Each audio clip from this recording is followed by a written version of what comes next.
window. Ken Cleveland? Anyone here from Ken Cleveland? Check my text.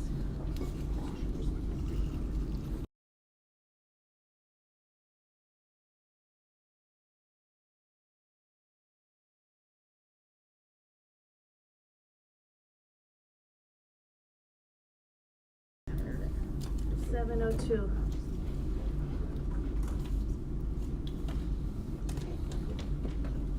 Oh wait, I got it. Dialing that. Yeah. Do you have the? I have the instructions. If you. Rosanna Glenn here. Shannon Hughes Brown here. Ken Jackson. Here. Blaze Messenger. Here. John Post. Here. Jessica Lamb. Here. Heather Jacobs. Here. Matt Blanchett is going to be via conference call. Dr. Macri. Here. Okay. Ms. St. John. Here. And then let's see, Jack Buckus. Here. Joe Costa. Absent. Joe Culata. Here. Mike Berger. Lauren Giamondo. Here. Mike Segan. Or Mike Walsh.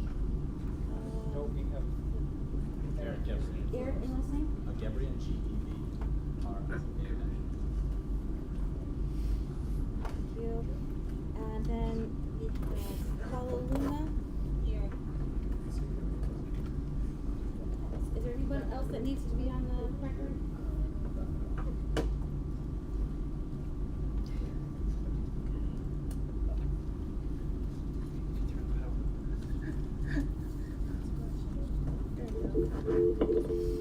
Yeah, let's just recheck that on. Start.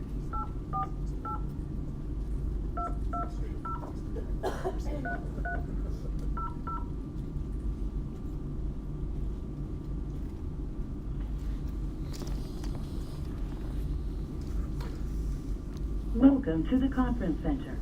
Please enter your conference ID and key. Oh, that's here. Never mind. Change my mind. Pulled an audible. Nice. Oh. Please enter your host PIN. So we don't need that. Okay. After all that. Is this your copy? Is that my copy? Yes. Want me to add the little yes. Okay, agenda. Everyone should have a copy of their agenda in front of you. Are there any discussions or changes to the agenda? If not, I'll take a motion to approve. So moved. Thanks, Ken. Anyone second? Second. Thank you, Blaze. All in favor of approving the agenda, say aye. Aye. All in favor, say nay. Anyone abstaining? Okay, agenda passes. Approval of minutes from the November 16th meeting. You should have a copy of that in front of you. Any discussion?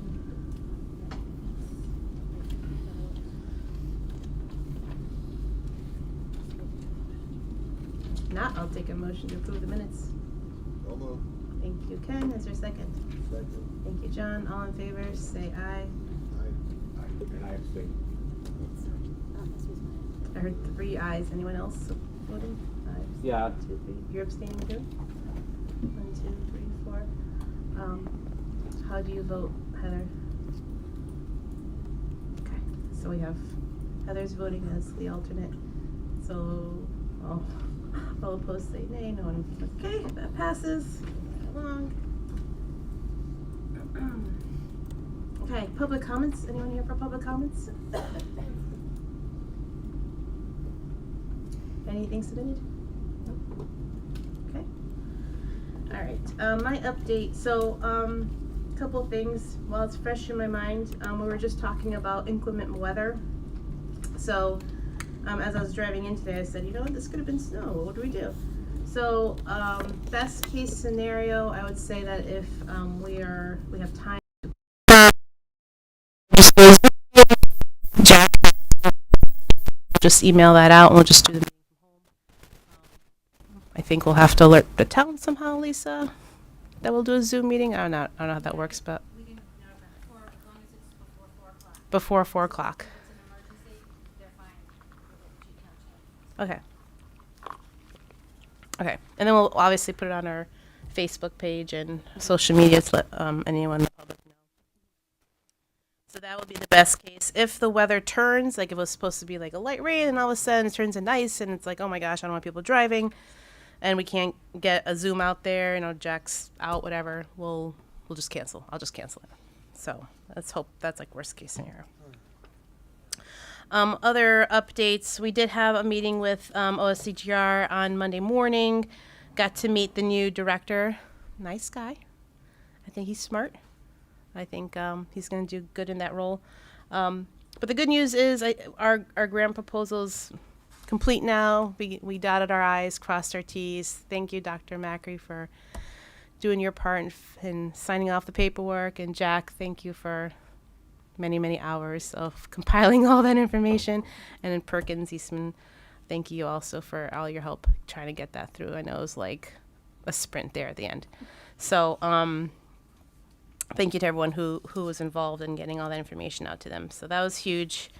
We can breathe easy now, and I'll let Jack get into more details with his report. And that's all I really had for this. We did, and I also want to thank the town. They're not here, but Tony Salvatore and Stuart Popper did a lot as well, trying to get all the information we needed from the town to get that information up to the state. So big team effort. That's all I had. So next on the list, communications subcommittee. Good evening, everyone. So the communications subcommittee, we met this evening. We are continuing to stay the course with our monthly newsletters. We'll have our December newsletter will go out next week. And we'll use that to then craft our reports for Board of Ed, Town Council, and Board of Finance, which are all the same week in December. So there'll be a pretty similar update across the board there. And then once we kind of get more formalized on what the community project, or not project, but the community forum will be, when we're looking at designs, we'll be prepared to support there. Thank you. Heather. So the only thing that came up over the last 2 weeks for the design subcommittee was that today we had a kind of a last minute meeting this afternoon with Perkins Eastman and office staff and some people from admin to go over the layouts of the front office, guidance, nurse, that block, and the central office block. So they just talked about some sizing. Once they saw it on paper, things didn't look how they expected. So we talked about some sizing, some adjacency, layout for Perkins Eastman to take back and just kind of rework and finagle. Okay. But it was a great first pass. So what we see today is pre-conversation, right? Yeah, okay. And then we'll talk about what those changes will be when we have Perkins do their... Yeah. Either Okay. they can highlight or I can go through Yeah. my notes from this afternoon. Okay. All right. Thank you. All right. On that note, Perkins Eastman, you're up.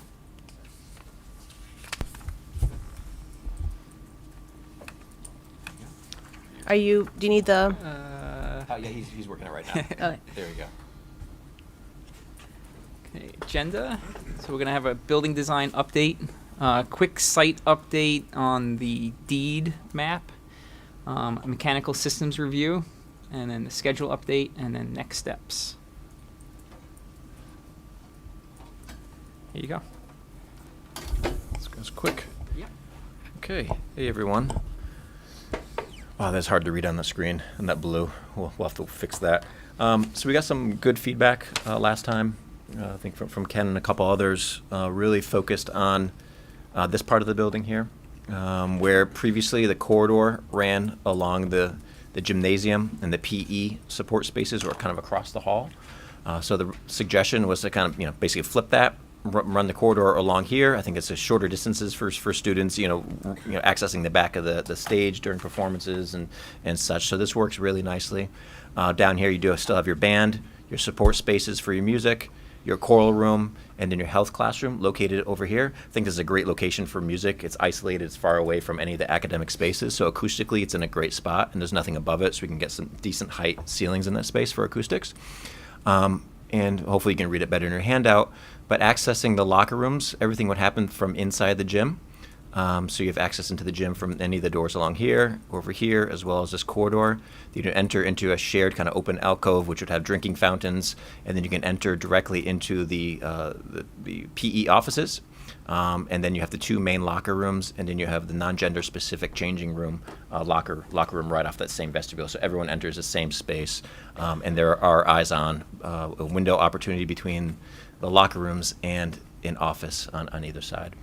We still have the large group toilet rooms that serve really the public spaces, your main assembly spaces off of Main Street, as well as the non-gender specific restroom off the side. And all of that kind of across from this nice kind of break in Main Street, we get this nice view out to the west. What's to the left of the restrooms? What's that other gray block? That above the non-gender? Oh, right here? Storage. That's general building storage. Storage room. Yep. So just maybe, yep. Is the thought that entrance? Is the thought that entrance, so it'll be big enough to accommodate if there's say an event in the gymnasium, the berth is wide enough to accommodate a free flow of people in and out. Out of here, the main entrance into the gymnasium. No, I guess from the east side. From here? Yeah. Oh, so we see this as really the front door to off of Main Street. Okay, that's what I'm wondering for outside guests, because we talked about having this stuff where it's accessible. Yep. For people so they don't have to go through the school, but you think all after-hours visitors would still go up through the main street? Most likely, this is the most Okay. accommodating route, and you'll see we don't have a site plan update. They're working on it. We caught a glimpse of it the other day. The majority of the parking is going to be down just below the main entrance, so this would be the closest access for the majority of the parking. So that does make sense to have everyone enter through here. So that's more of an exit. That's more of an exit out. Exactly. I think that this is a great access to the fields. Yeah. You'll come out here. The bus loop will be in this location as previously seen. So you'll be able to exit, kind of come around the bus loop and access it to baseball, the softball, baseball field, and then the soccer field over here. And then cut right back in. Fitness is located, where it should be off of the gym and directly adjacent to the health classroom. And then PE storage is located right here. So. Thank you. Sure. It's fairly similar to the high school, like how it's set up here, kind of, right? Because you have the gym, and then you have to kind of go around the building to get to the fields and everything. Well, I mean, here there's an entrance that just services the court, right? The gymnasium. Oh, there's Like a separate. public There's a entrance. public entrance. Yeah.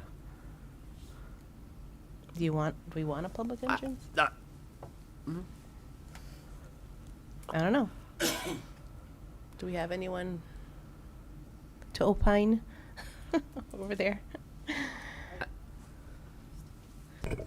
I think the single entrance is fine.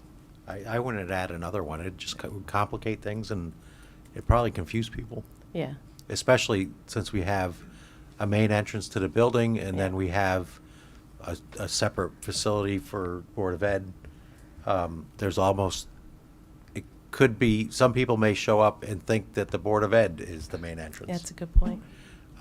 So I would not.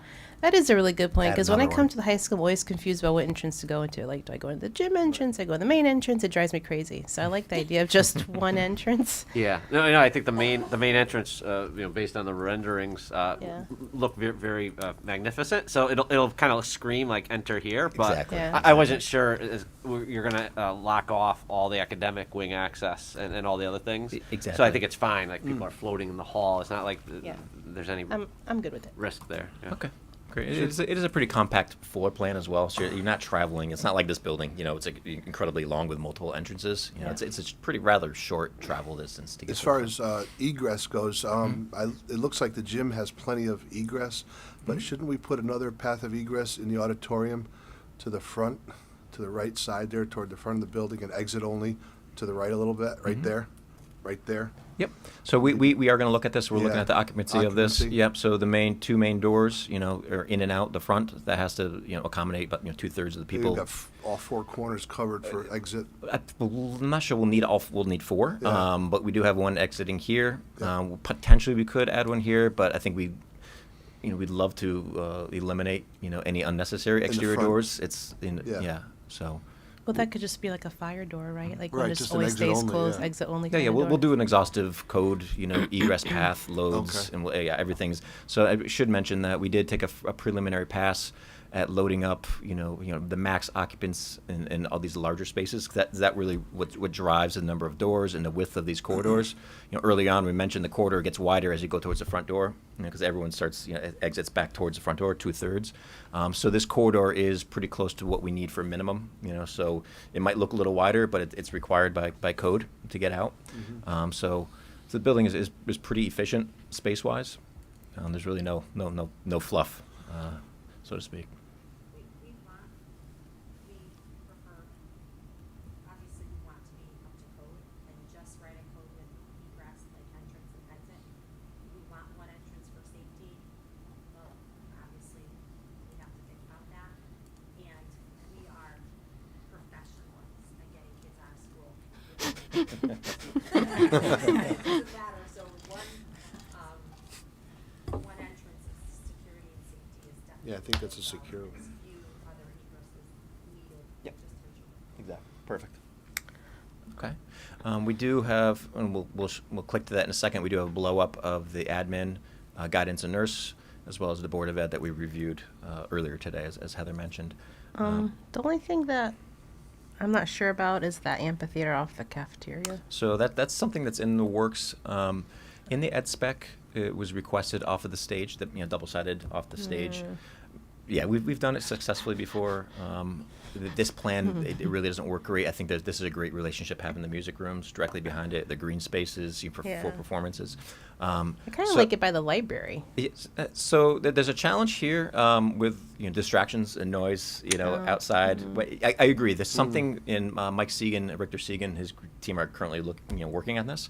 That's why we're not showing anything. I think there's going to be an outdoor learning opportunity here. He's also showing a location for the theater, actually just outside of the open courtyard here. The slope actually drops down a bit in that area, so to take advantage of the existing slope topography and carve some in there. So yes, I'm glad you mentioned that, because this is a placeholder. Yeah, I'd rather see like little patio tables and stuff, like picnic tables. Exactly. Yep. We're also looking at kind of confirming the size of vehicles, service vehicles that have to come to the back of the site. I guess we heard a full tractor trailer is utilized, so we need to confirm how often. If it's just a box truck, for daily deliveries and trash, hopefully we can reduce turnarounds and amount of pavement back here and really kind of tighten this space up. But if we are truly bringing a tractor trailer truck back here, it really kind of kills the space. So Yeah. I did see one last week. Yeah, Okay. they do have big ones coming. At the kitchen door. Yeah, we have to confirm how often. Yeah. Okay. So yes, so that's something that when Richter Segan, I think we're trying to schedule a subcommittee meeting hopefully next week, so Mike Segan and his team can review, because I know we're running up to get to our SD deadline, quickly, so we want to get those in front of you guys for comment. And then that middle yellow area, I can't read it. What are those 3 sections called? Yep. So starting at the top, the kind of orange colors are your core academic spaces, your neighborhoods, and just outside of that, you have your 3 world language classrooms, you have your coding, your robotics, and then your media center.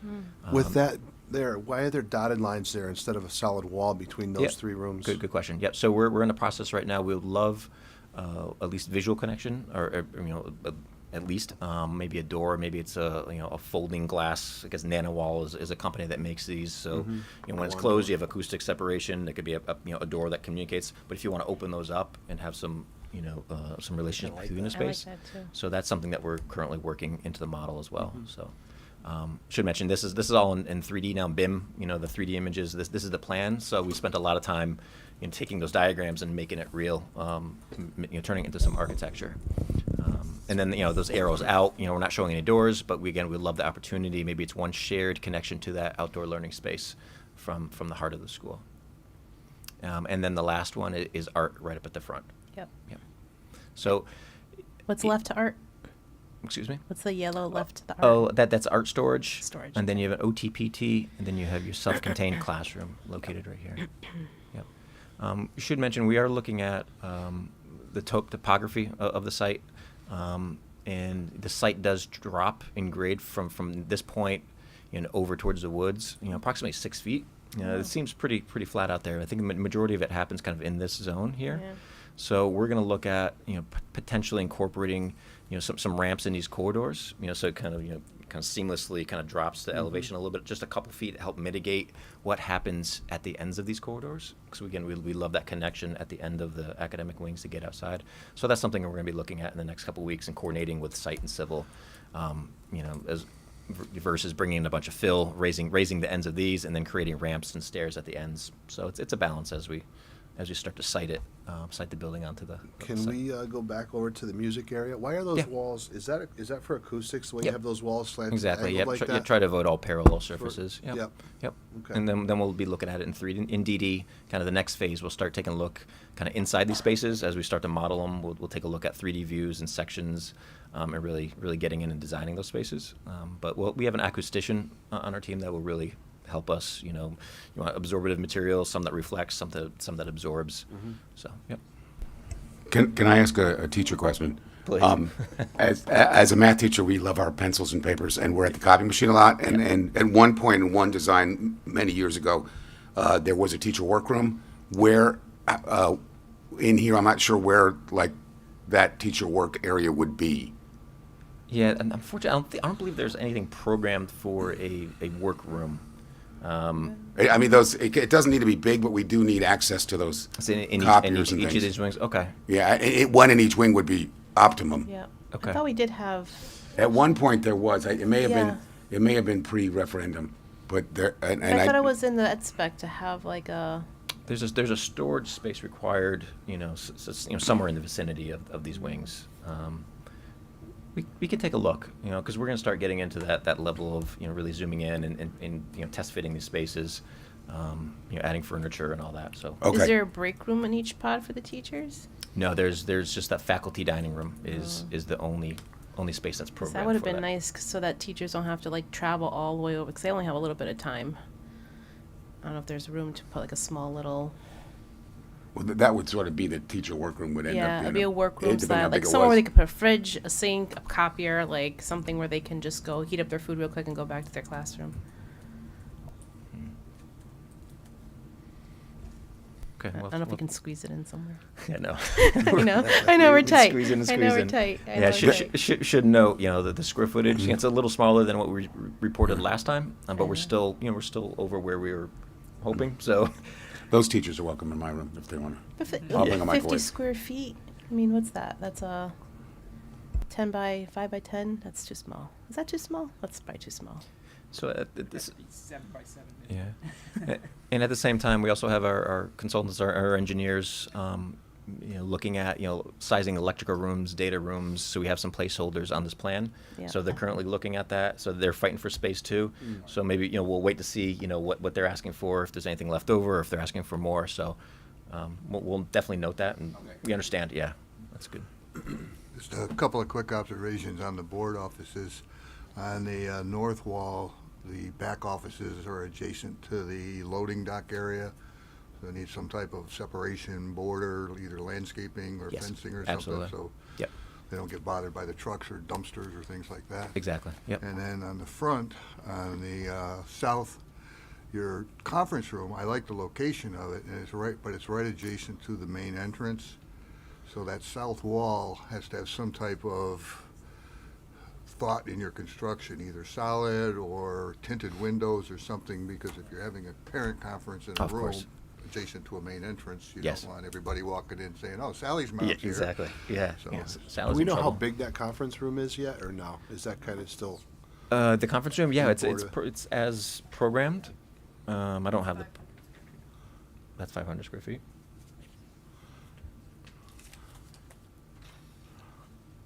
To me, it seems like we could take some out of the cafeteria, the lunch area, and add it to the conference room. I don't know.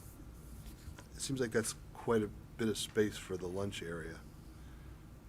This space. That's a large, that's huge. I don't know And what's the lunchroom? what ends the thinks of that. Yeah, so this is around 300 Yeah. per program, and this is around 500 as programmed.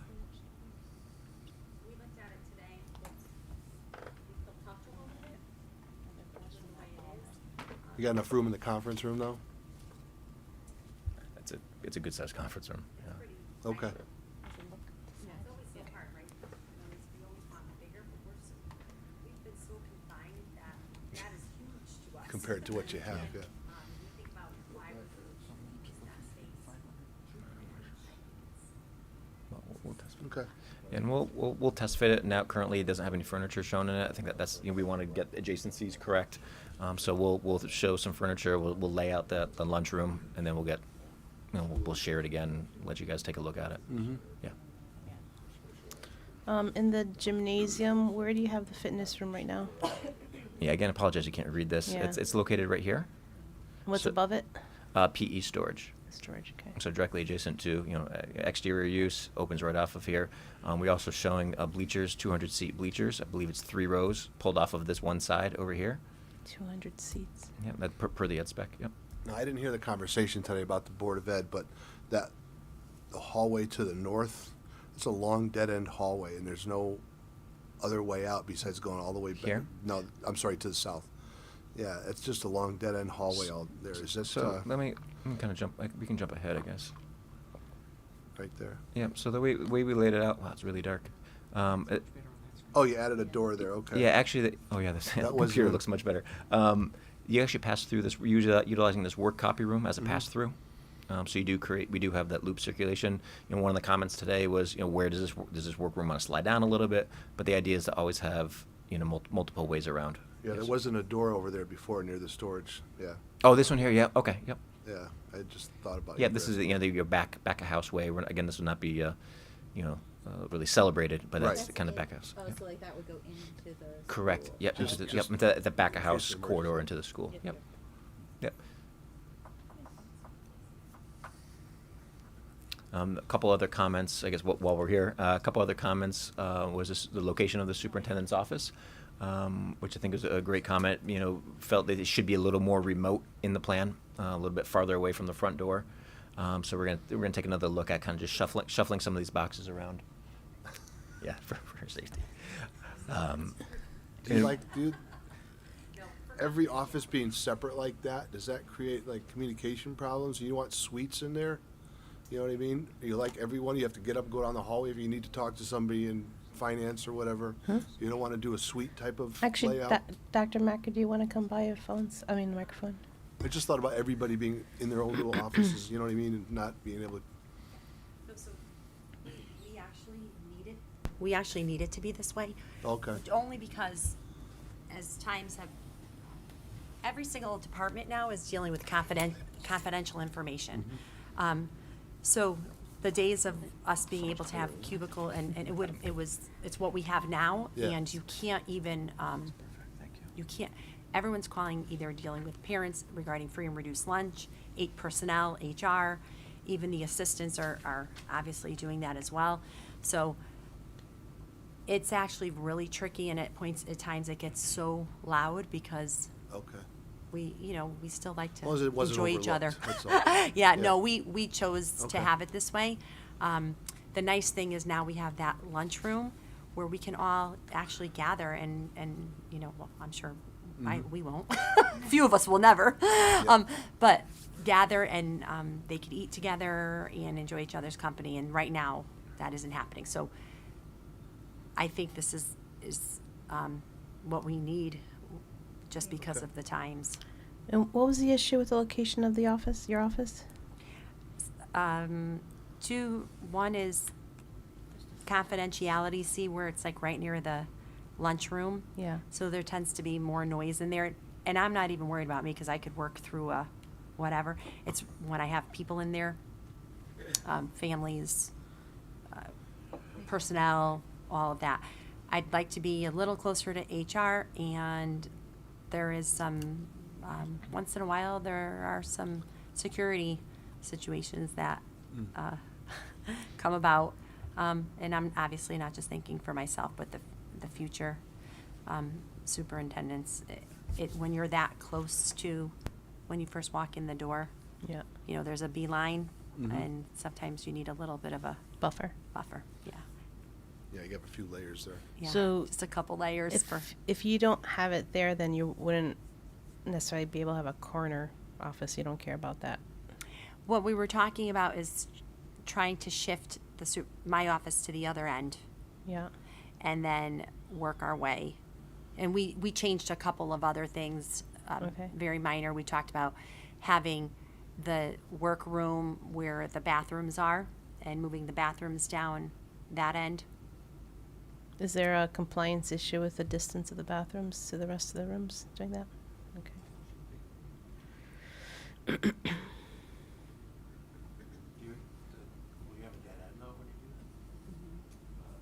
That's something we'll have to look at. Yeah, that's one of the reasons why we placed this in this location here. Yeah, so we can there is no dead end. You actually circulate right through there. So You'd almost need to put the restrooms against that and have a little hallway and push everything out. It's close right now. Yeah. 50 feet max. yeah, yeah, it is. It is close. It's like right on. Yep. Yeah. So yeah, so we're gonna take another pass. Again, we have great feedback today. Again, which is great. It's just kind of these are pretty small tweaks for us. So we'll take a pass and come up with another option or two and share them. I like the corner conference room. We have a lot of nice light in there. Yeah. It'll be calming for those aggravated parents. It's going to be just so wonderful to be able to have more than 5 to 6 people and not be afraid that you're going to get COVID. Is that the only conference room in the suite?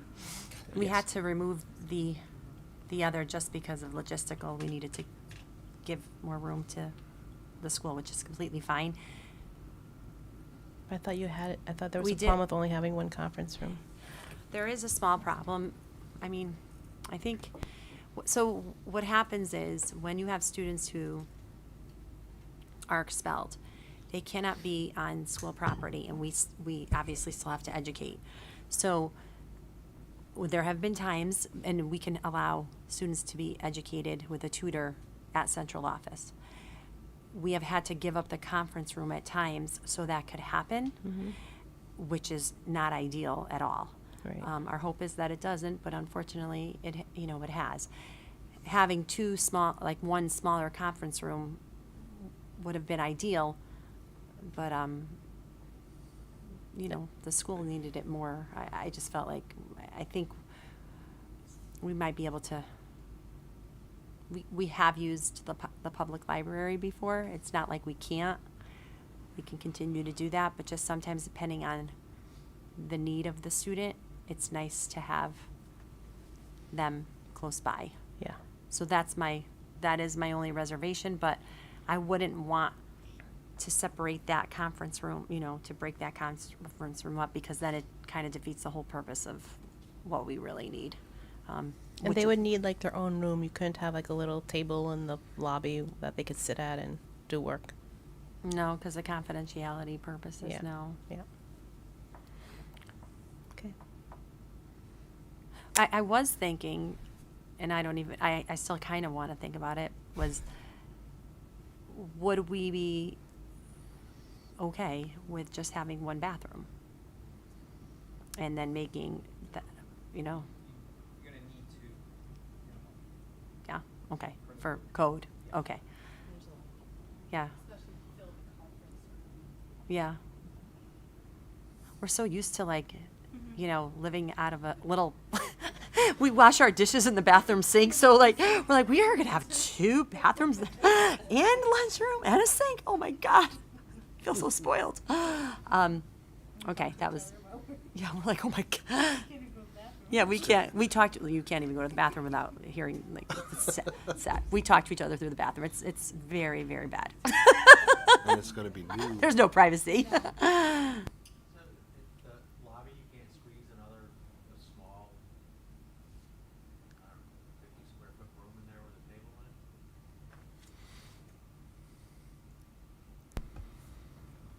in it? Yeah, if that's something that you need, I know this was. I guess I'm trying to think, just because spatially, I'm not sure. And Lisa is much better at this than I am. So, do we really need?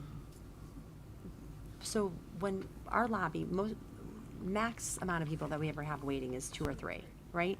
So if we were to take some of that space and turn it into a smaller conference room, and just a smaller room so that we can use it for tutoring or, you know, whatever need, I still think that waiting area would still be plentiful.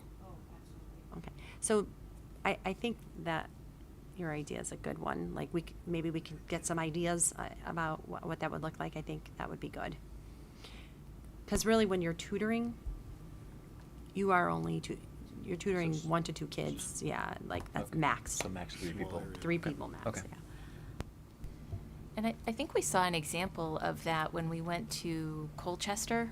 When we toured there, there was a couple small rooms with a window. Right adjacent to the. Yeah, right the in main the- office suite. yeah. They had 2 rooms. They're rather small, but that's what they were specifically for. Right, exactly. It was just like a small table and a couple chairs, you know, so 1 student, 1 tutor. And from this layout, you could probably fit 1 in there, but. Yeah, and you mentioned the public library. I mean, I've seen those rooms. Those can't be much more than 50 square feet. No, that's why this is. That would be great. I wasn't even thinking that, so I'm glad, Ken, that you thought of that, because I wasn't. I finally have a feeling of the spatial piece. I just kind of said, oh, we can't do it, but that's a great idea. Sure. Okay. Cool. All right. Okay, we can jump over to, unless there's anything else, we can always come back. Take a look at the admin suite. Again, reviewed this today as well. It was a difficult week last week to try to herd everyone together with the short week, so it got bumped to today. So there were some good comments. The sequences, you know, these doors are open for arrival. Once school begins and a visitor comes to school, they'll enter this door, the single door here. They'll be buzzed into the vestibule, and they cannot enter into the school. They'll have to come directly into the main office. So nice secure sequence here. There were some discussions about the transaction counter and how these workstations work, so that's something that we're working through. We'll work through the details of this.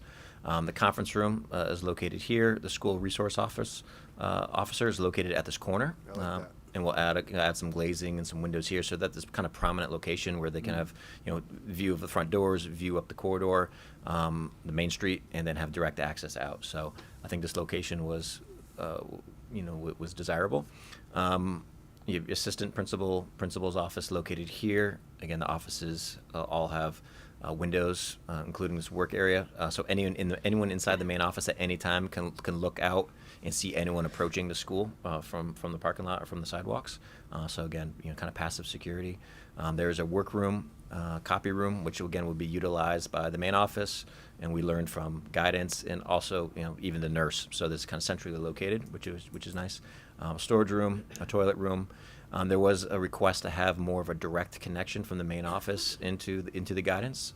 So we're going to take a look at the size of the principal's office. We talked about it today. We believe we can reduce the size and still have it function, you know, adequately, and have a nice direct connection, back of house connection into the guidance room, into the guidance suite rather. The guidance suite did mention that this toilet is not necessarily needed. There is, you know, a faculty toilet here. There's a couple faculty toilets over here and also up the corridor. And there was a request for an additional kind of touchdown space for kind of a transient employee that might come and utilize a space within here. So we're going to take a look at this. There were some sightline issues with students entering, so we're going to try to eliminate this corner. So, you know, as a student enters, anyone in these offices, these guidance counselor offices, can see the person waiting. So we're going to play around with the geometry of the space a little bit. And then you have the centrally located conference room. This dark space, this is in-school suspension, again located towards the front of the school off the corridor. Then you have your nurse location here. Enter a nurse waiting, nurse's office. We'll add a window in here so you can have eyes on anyone that enters and waits, and also eyes on the cot area, which is kind of in this quiet part, and also directly adjacent to this ambulatory toilet room, and then an exam room inside here. There was I guess a comment or a concern from the nurse, current nurse, questioning the travel distance from this door to the front door. It's about 100 feet. We measured it from here to here. We think it's not too much. We think it's adequate. You know, this is similar location, you know, to a lot of projects that we do design and build, and it works okay. We did take a look at your current travel distance. It is comparable. But we did notice the corridor that they exit now currently into is a kind of a narrow corridor. So you have a sick kid coming out and being walked out. This is about 10 feet 10 feet plus, so it's a much wider space. So you know, little more room as you're walking. A child is leaving. We do want to avoid adding another exterior door into the building for security reasons, you know, for obvious reasons. So You know, that's it's an exit only door? Like you It's- couldn't it's- open it from the outside? It's been done. We do kind of shy away from that. You know, any unnecessary, you know, potential breaches into the school is something that we do want to avoid. And in the proximity to the front door is not an extreme distance. So Is there a lactation room somewhere? there is, and that's a good question. Yep, and it's right here off of the faculty dining per the ed spec, and directly adjacent to a toilet room as well, faculty toilet room. Can you just walk us through kind of like the pathway? Like if a parent were to enter and then have a meeting in that conference room space, do Mhm. they have to like, I know you mentioned you might be reworking this too, so tell me if this is not relevant right now. Like it looks like they would have to like kind of like go through that low swing gate, like past the counter. Is that accurate? Yep, and it is going to be reworked. We need to learn a little Okay. bit more about what they have now, but Okay. it is. I'm not sure if I think it'll look similar to this, but there's multiple secure points once you get into this space, and then there's just one more layer, kind of a low swing gate that you're allowed back and into the conference room. So there's a number of different ways to do it. So I think this is a first pass. So I think there'll be a number of iterations of how this works. Yeah. Enza, can I ask you a question? Going off the workroom question, this appears to be the only workroom for everyone right now, correct? There's one in central office and one in the school. Right. So if teachers are going to be using that, should it be closer to the hallway and accessible from the hallway so teachers don't have to come all the way like in through the office space to utilize it? Thought. That would always be nice. I just always think of what would we have to give up to make that happen. You know, that is it is nice for the teachers to be able to just go in without having, you know, to go in through the office. And it's less disruptions because there are kids in there quite often. If we could figure it out, a way to do it, I think it would be worth giving it a shot. I'm just wondering what we would have to, you know, give up to make If that I can add, we don't use that office machines now. We have our own workroom, so if we can get just a small, almost a closet with one copier and a small table, that's really all we need. But it does become problematic if I'm at the end of one of those far pods. Yeah. And I gotta come all the way to the office and say, hey, Billy, how you doing? We really need, I think this was an oversight, we need something more accessible.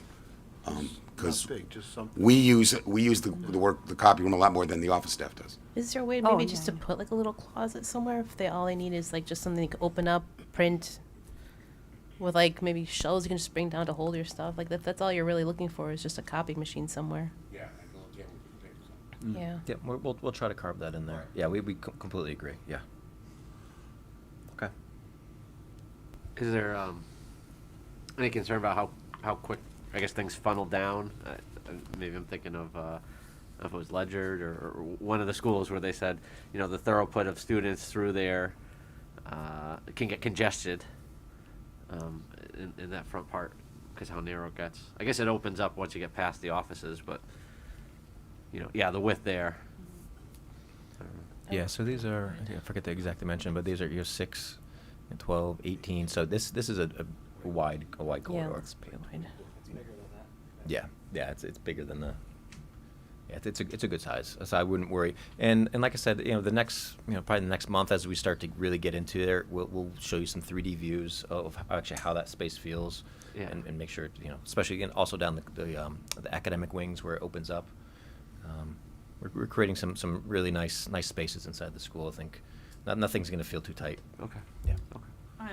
And looking at this layout and kind of thinking about what Blaze is saying about the work copy room space, like, is there an opportunity to reduce the size of this work copy room in the office space and use that? Is that a way to kind of take, you know, from a I definitely think we should have a workspace for teachers. Just, even just thinking this through, I don't even want the teachers to share it with the office just because there's confidential things coming out of that printer too. And now I'm just rethinking the whole thing of both ways. So making just a much smaller, like just a, Yeah, you a see a little copier in less the there. main office with just a very small area would be sufficient, and then make the workroom bigger. Yep. I know exactly where you're going to ask. This little, this little, this, I was, yeah. yeah. Yeah.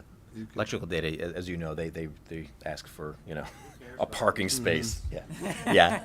So, Be nice to my friend Steve. yeah, there you go. How big do you want it? Yeah. You're looking at the manager of IT. Yeah. He's not going to be too happy with you. Yes, we need to meet. Oh, don't worry. He keeps telling me. So ideally, we're gonna try to, again, I think all eyes are kind of going to some of the space here, and it doesn't require a lot, so we'll take a look. Slices of pie there. So each wing. So here, 6th grade, 7th grade, and we didn't really look at the second floor here, up at this location here. So. Even at the peak of the flare out, right, like all the way up to the left. Mm-hmm. Yeah, right there. And is that just an open Yep. window view to the outside? It is. We see I'm that's sure kind- it's like a little nook where they could have the Yeah. printer there. I think we want to kind of give this to the students. I think this is going to be kind of a special moment. Okay. And the floor, we're picturing kind of a window seat maybe, where kids can gather, pairs can pull a student out. So we'd hate to kind of jam this up with a printer. We'd also like to keep it away from the kids and not give them access, because There we you don't go. need pictures of their butts or anything. I didn't know the kids knew how to use a printer anymore. Oh, okay. Okay. Any more questions on this before we change gears? I guess this is. So we'll give you a PDF of this. Apologize, I know head of IT over here, but I think we need to recalibrate the the screen. It looks a little dark. But we developed this a little bit more Oh, wait, since. sorry, I just have a question. If Certainly. we change that, do we need to update the ed spec to reflect that? Adding those changes from like a reimbursement I perspective? don't think so. Okay. Jack would know. Not a material change. Okay. Yeah. Yeah, so we'll carve those in, and we'll come back to you. So we had a couple weeks to start.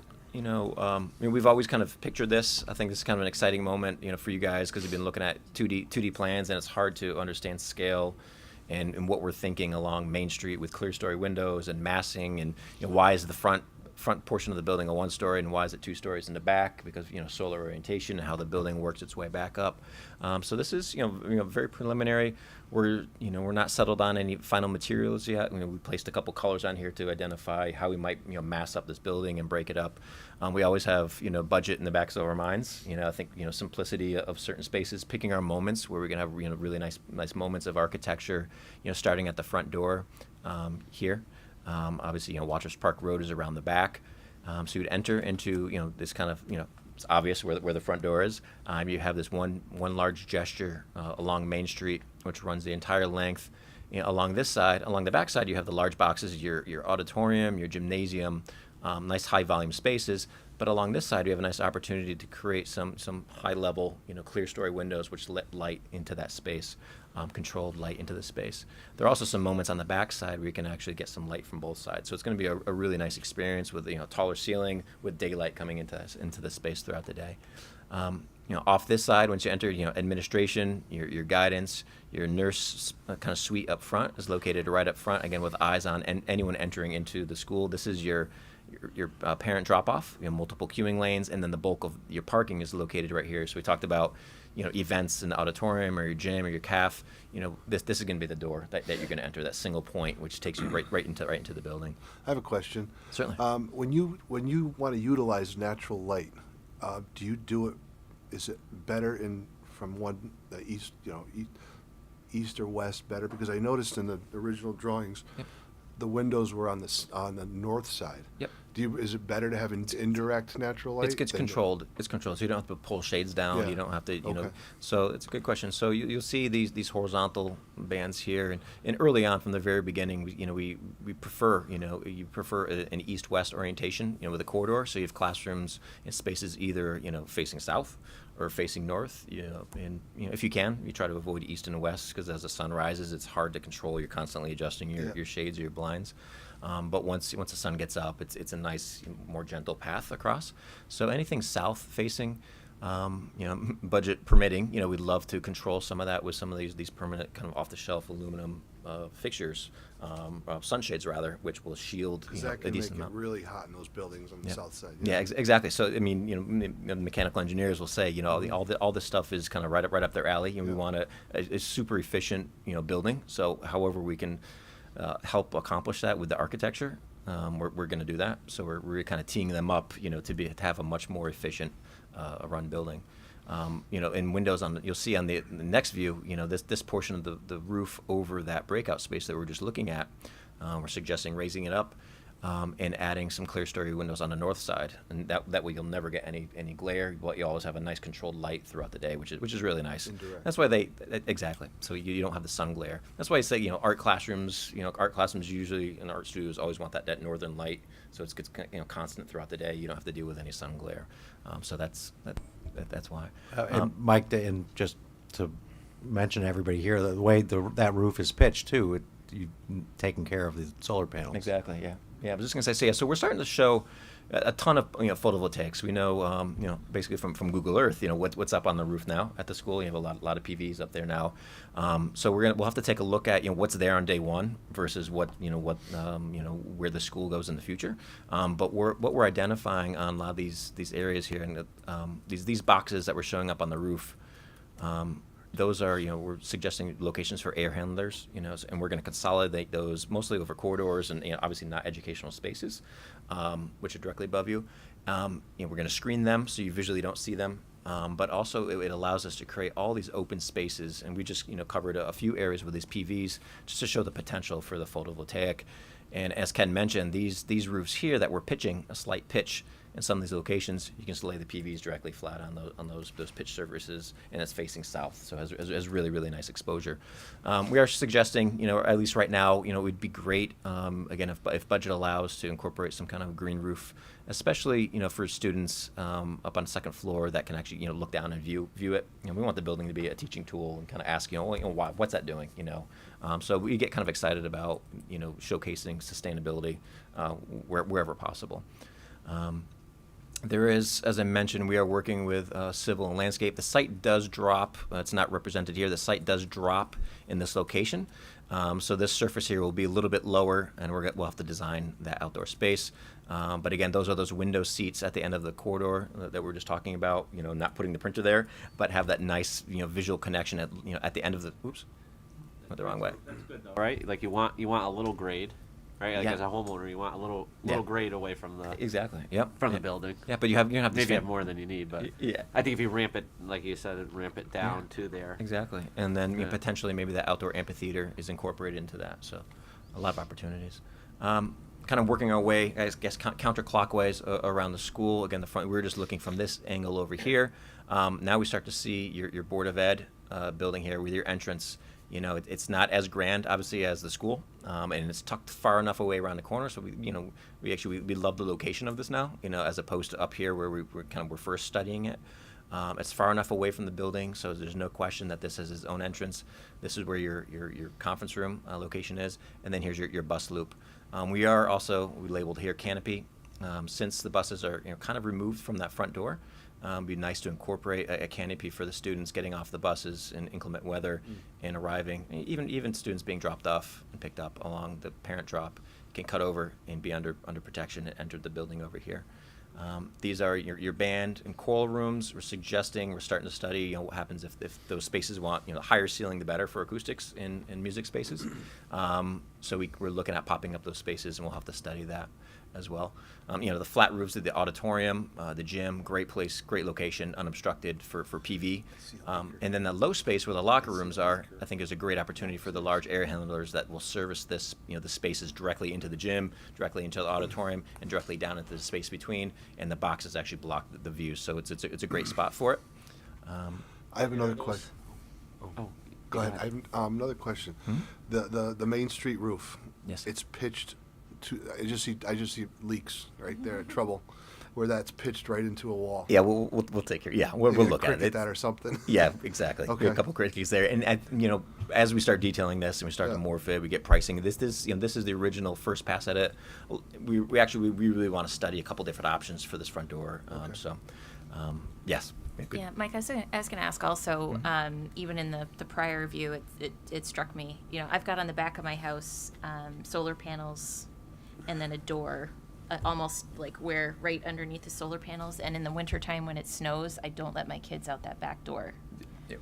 So, because the snow comes down so Yep. fast. Would Yep. we have to be concerned with that in some of these egress areas where we've got the pitched roof and we're potentially, you know, putting solar panels there? Is there anything else we would need for safety reasons just to make sure kids don't get Yep. hurt? So that's a very, very valid concern. There are just limited areas of pitched roofs, you know, over here, and over here, and all these kind of shed off onto areas where there's really no egress.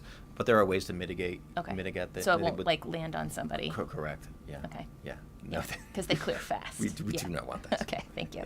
Good question. Are those solid, like around where the band and choral? Yeah. Is that anticipated to be a solid wall, or are those? Oh, so it's just the angle of the view. So again, that's a good question. So these are we picture large amounts of windows here, and this is east facing. So Yeah. instead of the horizontal sun shading that you want on the south, you want to go vertical on these. So it'll be a little space. We'll have to study how spaced out they are, but they're vertical shades. So when you're looking out, you see unobstructed views. Right. But from an angle, the sun hits those and doesn't come in and glare and get that heat gain. So I think it's just the angle, and we have to play around with how deep and how much of those are spaced out. Yeah. But decent amount of windows on these as well. Yep. Good question. You guys too early in the process for roofing systems, coming up with determinations of what type of roofs you're planning on? Yeah, I've had. We would want to know what your the district standard is and what you're typically using for systems like that. Same thing when we get into mechanical systems, fire alarm, and all that. We want to know what the standard is that we could tie into the BMS system and throughout the district.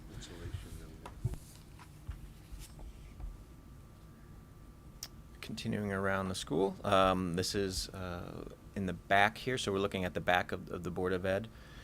We would love to bring some natural light into the kind of the core of the Board of Ed. Again, budget permitting, so we'll see where we are at schematics. These are easy enough to modify, but we'd like to put it on the table now and kind of see where we land.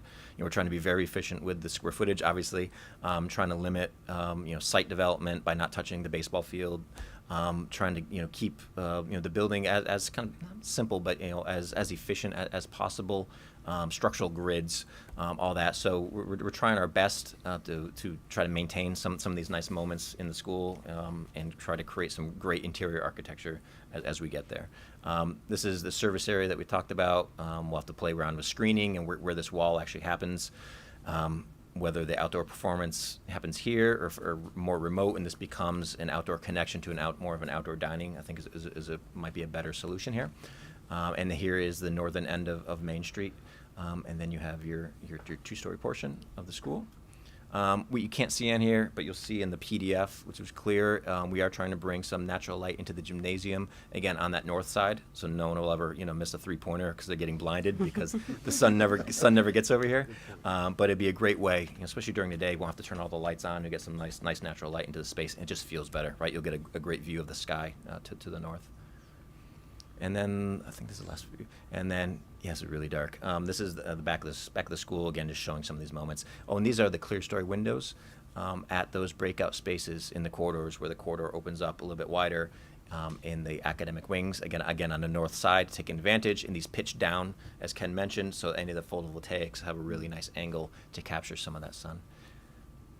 I threw this one in here too, because it's an interesting view. Kind of went up and looked down, turned the camera down. This is kind of a roof plan view, showing how these spaces mess up with the shadows. I think it would just be interesting for you guys to start to see this and get a good understanding of the scale, and also all the components that happen up on the roof of the building. I know we're going to talk about mechanicals in a few minutes, but I think that this would be a nice one, right? And that's the last. Any additional questions or comments on architecture, the plans, or? So this is assuming parental drop-off loop off of Gear Street? Yes, I think Joe has an update a little more information on that. So yes, so we've directed our landscape to focus on gear, with any kind of mitigation necessary. Also service, we heard all service would enter off of this bus loop around the back. Again, this is more diagrammatical. Richter Segan is working on the actual plan, so we'll update this as we get better details. So no access off the park, which is great. Which I think will help us budget-wise. Yeah. Okay. Yeah, so this is the deed plot map that was kind of discussed at the last meeting with the open space grant. It just applied. How do you do the pointer? There it is. So the open space grant applies to this lot here, which is parcel E, and these 4 plots here, which make up the school property and the Little League property, do not apply to the open space grant. Yep. And then, so that's the update on that. I did talk to Dave Sullivan from SLR, who's the traffic engineer today. They were out there yesterday and today doing their study. We'll get the full report from them this week, hopefully. They did confirm that there is going to be sightline issues. They need a little bit more survey information for this stretch here to basically confirm what they're seeing in the field. But so we'll have to look at some mitigation here, either a reduced mileage, speed limit zone, or potentially a 3-way stop, which we'll have to review with the police department. So that'll be something we'd like to do in the next week or so. We'd like to meet with town staff again and set up that meeting. Sorry, I just can't orientate to what we're looking at. Oh, yeah. It's That's the rotated. existing building? It's rotated Yeah. 90 degrees. So the school would be Watches going, is on the left. the new Yeah. building would be going here. Yeah, so north is this way on this Yeah. map. And then this is Gear Street here. The buses would come in here. Right. So, and then the baseball field's here and the park is here. Okay, so you're going to try to get together with the town this week? This For coming week? early next week. Okay. Can you make sure Heather is included in those emails? Yes. Yeah, who should I contact to set up that? Would I do that through Lisa? For the town, I would actually go through Tony Salvatore. Okay, directly with Tony. Okay. Yeah. I'd just be curious to see how. I know you referenced there's ample parking or a lot of parking to the main parking right to the south of the building. I just don't remember. What was our requirement for number of parking spaces, and then what do you think we're gonna the number have? we've heard is 110 spaces, so we'd like to reconfirm that. Is that what we have today? I'm not sure what you have currently. I have to get those numbers. Then we're going up to 200 spaces, I don't remember. And I think we were talking about too. How does that sidewalk, right? Like, how does the sidewalk connectivity work? And Right. Is there a pass through from that entrance to the bus loop entrance where there's the soccer field, or do people get trapped? Like, oh, I thought I got to go to the soccer field by coming through here, but no, I got to go through like. Yeah.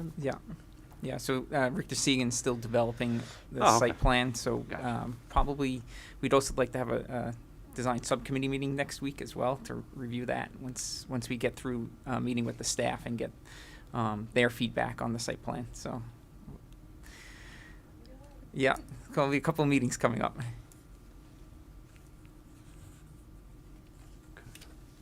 And then MEP Systems, we're going to turn it over to Eric. Thank you.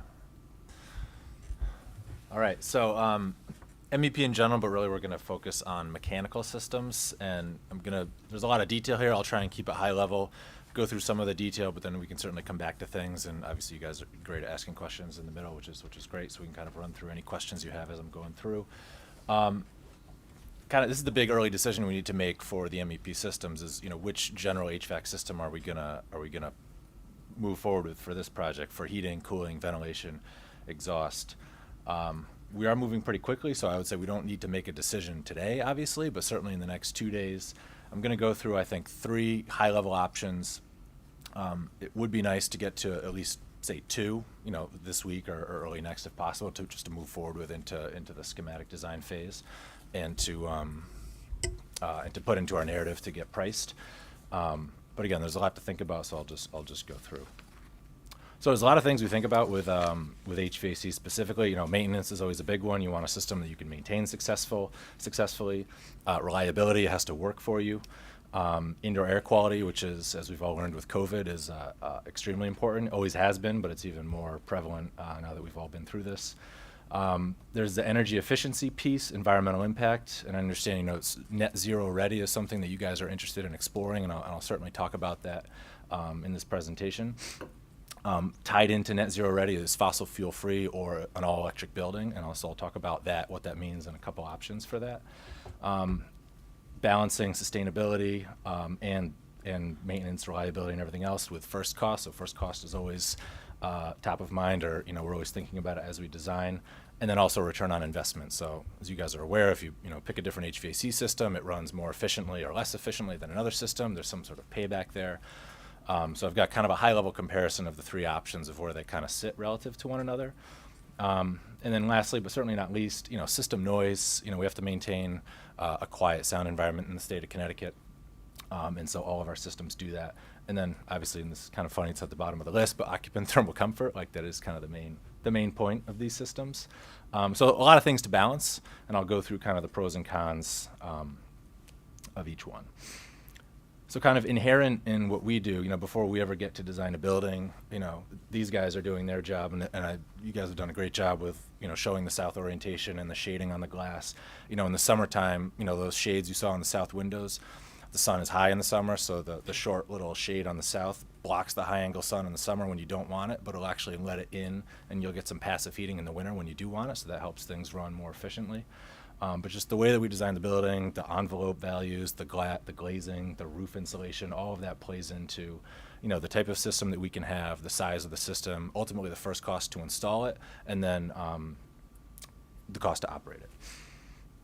So all of these things kind of factor in, but I think the building layout we have works pretty well in a lot of ways to keep the systems right-sized and running efficiently.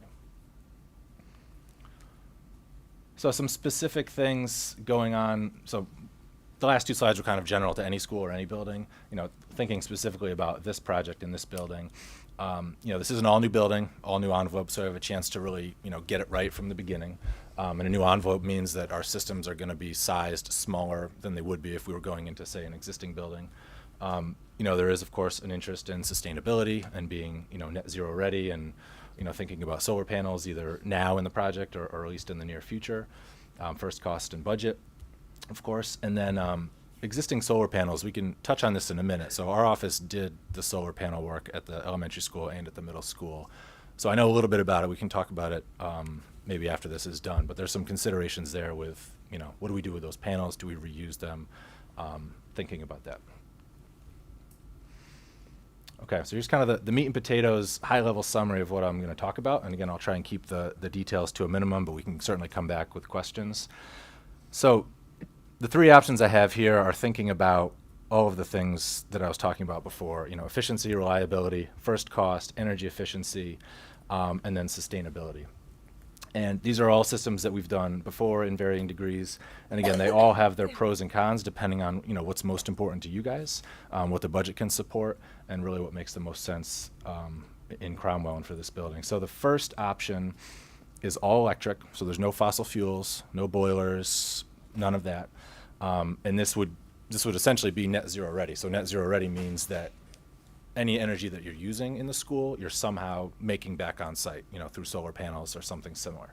By nature, I guess that the way we all consider in our industry, you can't unburn fossil fuels once you've burned it. So electricity, you can remake it. So to be truly net zero ready from day one, all electric is the way we see that being. Option 2 is another way to do it. I'll get to that in a second. But essentially, option 1 has a VRF system for heating and cooling, which some of you may or may not be familiar with, but I can go into that shortly. We have there's a lot of acronyms on here, so I'll explain those. A heat pump, which is essentially a unit that does heating and cooling electrically. DOAS stands for dedicated outdoor air, so that's for all of our classroom spaces. It's a 100% outdoor air unit, brings in outdoor air, filters it, delivers it to the classrooms, and then we exhaust air directly out. Sorry? Exchange, yep. And we do energy recovery too. So the outgoing air that's already been preconditioned we recover that air, so we're not wasting that energy to recondition that air back in. Because we're essentially bringing in, 0-degree air in the wintertime, 95-degree air in the summertime that's humid. We recover energy, further condition it, dehumidify it in the summer, and then deliver it to classrooms. And that's great, and that's true of all three options. And we've been doing that even since before COVID, but what that does is bring dedicated ventilation air to each classroom, and then the exhaust air from each classroom goes right back out. It doesn't mix. So if you have a student that's sick in one classroom, you're not recirculating that air back into other classrooms and exposing more people to a potential illness. And then the large box spaces, the gym, the auditorium, the cafeteria, we would have dedicated air handling units. So just kind of your normal packaged air handling unit, except in this case, it would be all electric. No gas furnace, no hot water coil. We'd have electric resistance heat for backup, and then some keynotes as it compares to some other options. There's no geothermal in this option, and again, no boiler plant. So that's kind of the high level of option one. What's Any VRF? quick questions? VRF. Great question. Yeah, that's the one acronym I didn't explain.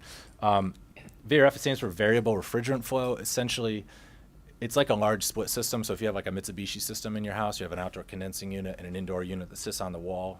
A lot of people have those for air conditioning, but you can get them to a heat pump where they can do heating and air conditioning. A VRF system is essentially a much larger version of that you would have in a school. And at your house, you might have one indoor unit, one outdoor unit. If you install a unit in the future, you get another outdoor unit, another indoor unit. So for every indoor unit, there's a single outdoor unit on a smaller like residential system. With this, on a larger commercial system, you may have have a central area on the roof somewhere where we have maybe 3 or 4 large outdoor units grouped, sitting up on rails on the roof that's connected to all the indoor units. So you don't have, if there's, I don't know how many rooms in the building, 50 rooms in the building, you don't have 50 outdoor units, you only have those 3 larger ones. What fuel source is the current middle school using? Gas. Natural I'm gas? Sure. Pretty sure it has gas, but. Okay. Yep. So option 2, very similar to option 1, except we're introducing gas into the building. And I call this kind of a hybrid option. So same thing, VRF, heating and cooling, and I'll get to it a little bit later, but with the VRF system, you have a dedicated unit in each classroom that does heating and cooling independently. So every classroom has its own control, and every room has its own control. But we have gas boilers in the building. What those are doing is delivering hot water throughout the building. So the dedicated ventilation air units, the DOAS units, those have a hot water coil to heat the water or heat the air in the wintertime. And then the air handling units for the gym, cafeteria, auditorium, those would have a hot water coil also for heating. So the difference is all the heat we're taking care of with the gas boilers and the hot water versus using all electric heat pump style systems in option 1. Option 2, again, doesn't have a geothermal plant as it compares to the last option. And then again, this is all rough sizing at this point, but it has about a 2,000 MBH boiler plant. Like a lot of acronyms here, I realize. Option 3, I'm calling this the highly sustainable option. This would be kind of ideal from a net zero standpoint, ideal from a low energy use standpoint, but it is by far the highest first cost. And I'll get to rough numbers at the end. But this would be a full geothermal system, which we've also realized on this particular site with the phasing, there's a challenge of where exactly that would go. But so you would be drilling wells somewhere on site on the order of 150 to 200 wells. And what that does is essentially serves as equipment inside the building that delivers hot water and chilled water throughout the school. And we could do that with chilled beams. And so that's no VRF system in the school. You would have kind of traditional hot water and chilled water running throughout the school. Serving chilled beams in every classroom and every space that would do heating, cooling, and ventilation. And then air handling units for the large volume spaces, again, with chilled water and hot water coils. So you would have I had about 100 here, I think it might be a little more, board geofield. And then we like to include a backup boiler in this, just as kind of a just in case. If the equipment goes down, again, you don't run it very often, but it is there in case, in the event of a failure of the equipment that's running on electricity. So It's like 100 bores at least. yeah, it's a lot, and that's why it's expensive. And I'll get to some rough numbers shortly, but I'll pause for any questions before I get into a little more details. You can use gas boilers with chilled beams, or you can use a geothermal system without chilled beams. You can Yes, do yep. different things, so it doesn't have to necessarily be what's shown here. That's either. true. Yep. Okay. There's a lot of Yeah. like sub options Right. that can go, and I can talk about some others, but Do we know how these three systems relate to what the middle school has today or what Cromwell in general has today? good question. I think the middle school has probably just call it traditional air handling units, but I don't know. I don't know for sure. That's why I was asking too, because it might be cost effective for us to use gas if gas is already on site too. I don't know. I'm just throwing that out there.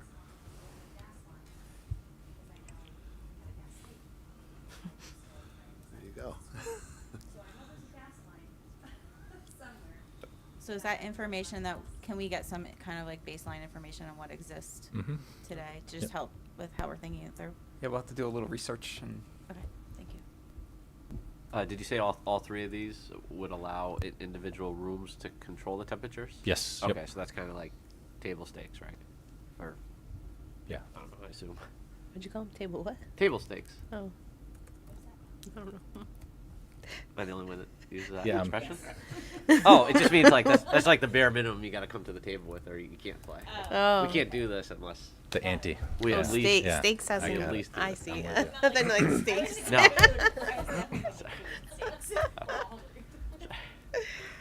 So I'm gonna dig in on what's that? Yeah, I know. It's my one pizzazz. So I'll just get into a little on like just the details because some of this is certainly where the new middle school is. We'll find out exactly how that compares to what you have now, but some of this is a little newer, a little different. This is a dedicated outdoor air unit, and that's kind of up in the upper right. That's what the thing looks like. It's a box. I realize it doesn't look like much, but the animation is the wheel that it has to do energy recovery. And just as a quick example, this is a wintertime condition. So if you look at the right side of the animation, that's your outdoor air. The left side is your basically the school. And so you bring outdoor air in on the bottom right side, 0 degrees Fahrenheit. It comes in, it hits that wheel, goes through, and it comes out magically at 45 degrees. So it gets heated up quite a bit just by the wheel. And it's because on the top left, your 70-degree air coming in from your school comes in. That's your exhaust air from all your classrooms and all your other spaces, hits the wheel is rotating slowly. You get like a very minimal amount of air transfer, but it's really just heat and humidity transfer. The wheel rotates, kind of drops the heat off and heats it up. The horsepower to run this little wheel is like fractional, so this is essentially free energy. So that 0 to 45, you would otherwise have to burn gas or electricity to make that up, and this is doing it essentially for free. So this, because we're separating the ventilation air from all the other air, so to speak, that's heating and cooling, we can do this level of energy recovery, and so it's a highly efficient system. So we would have this system in all three of the options that I'm proposing. So it's like one big heat exchanger Yeah.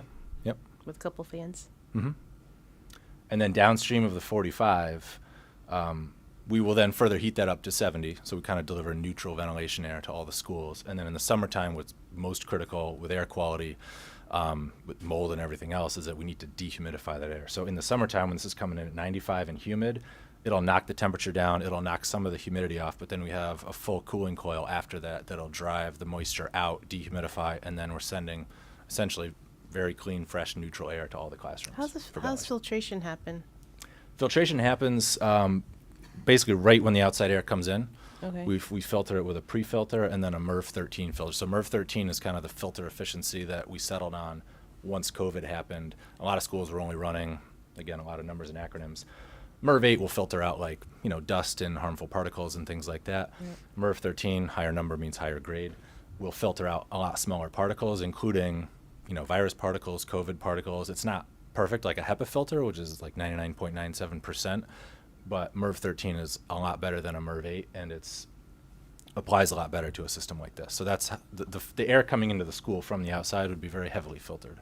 What's the maintenance on that?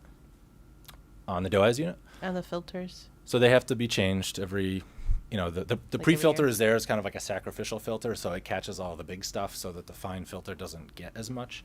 If you change those pre-filters, every 3 months or at least every 6 months, and then the final filters as well. So 2 to 4 times a year, depending on. The VRF units will have filters on them that need to get changed often too, right? If they're ducted units, yeah, but we could also do like a cassette style unit that just sits in the ceiling, and those, they have a screen on it, but you really don't need to do anything with those.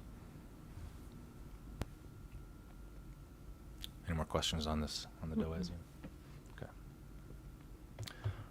So all the big spaces will have rooftop air handling units, and if you notice, the graphic did not change at all. They essentially look the same. You guys have boxes on the roof plan, which are great, and that's essentially what it's going to look like at the end of the day. This unit will also have an energy recovery wheel in it. So these units will be mixed air, so they're supplying air to the space, heating and cooling, recirculating air back, incorporating fresh air, exhausting out stale air, doing some energy recovery, and then just kind of constantly recirculating air. So that'll be auditorium, gym, cafeteria, and then depending on how it shakes out, some of the, like the coding and the maker spaces, they might have their own smaller individual units. But those we call single zone, so they're recirculating air, but they're not mixing air with other spaces in the school.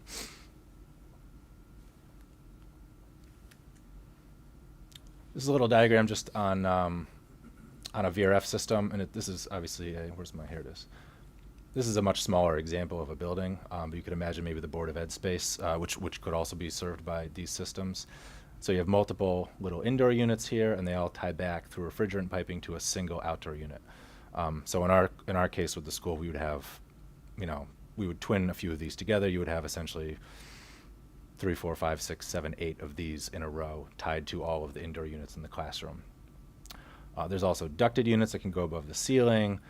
Here's a ceiling cassette unit. I realize this is a very tiny image. I can send out some more materials if we want to dig into this further and see what these look like as we move forward.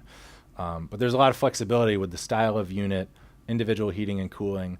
We're just running small refrigerant lines throughout the school, so trying to fit in large ductwork for heating and cooling, it's not as much of a challenge.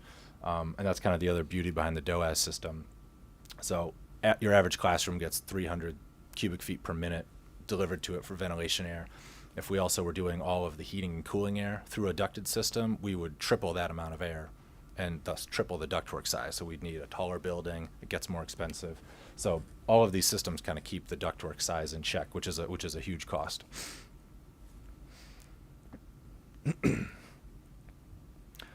So the geothermal option, the way it would work, and again, it's The variable refrigerant, so that's in all three of the options as well, or that was just that was in the first two. First two options. First two. It could be in the third option. Again, to John's point, geothermal, what you're essentially doing is drilling a ton of holes in the ground, and that gives you kind of a stable groundwater system that's generally always around 55 degrees year round. It cools down a little in the wintertime, and it warms up a little in the summer when you're using it this way. But essentially what it allows you to do is it's like a thermal battery. It allows you to take heat from it or give heat back to it. And so any system in the building, hot water and chilled water, or a VRF system, any system that needs to get rid of heat or add heat can interface with the geothermal system.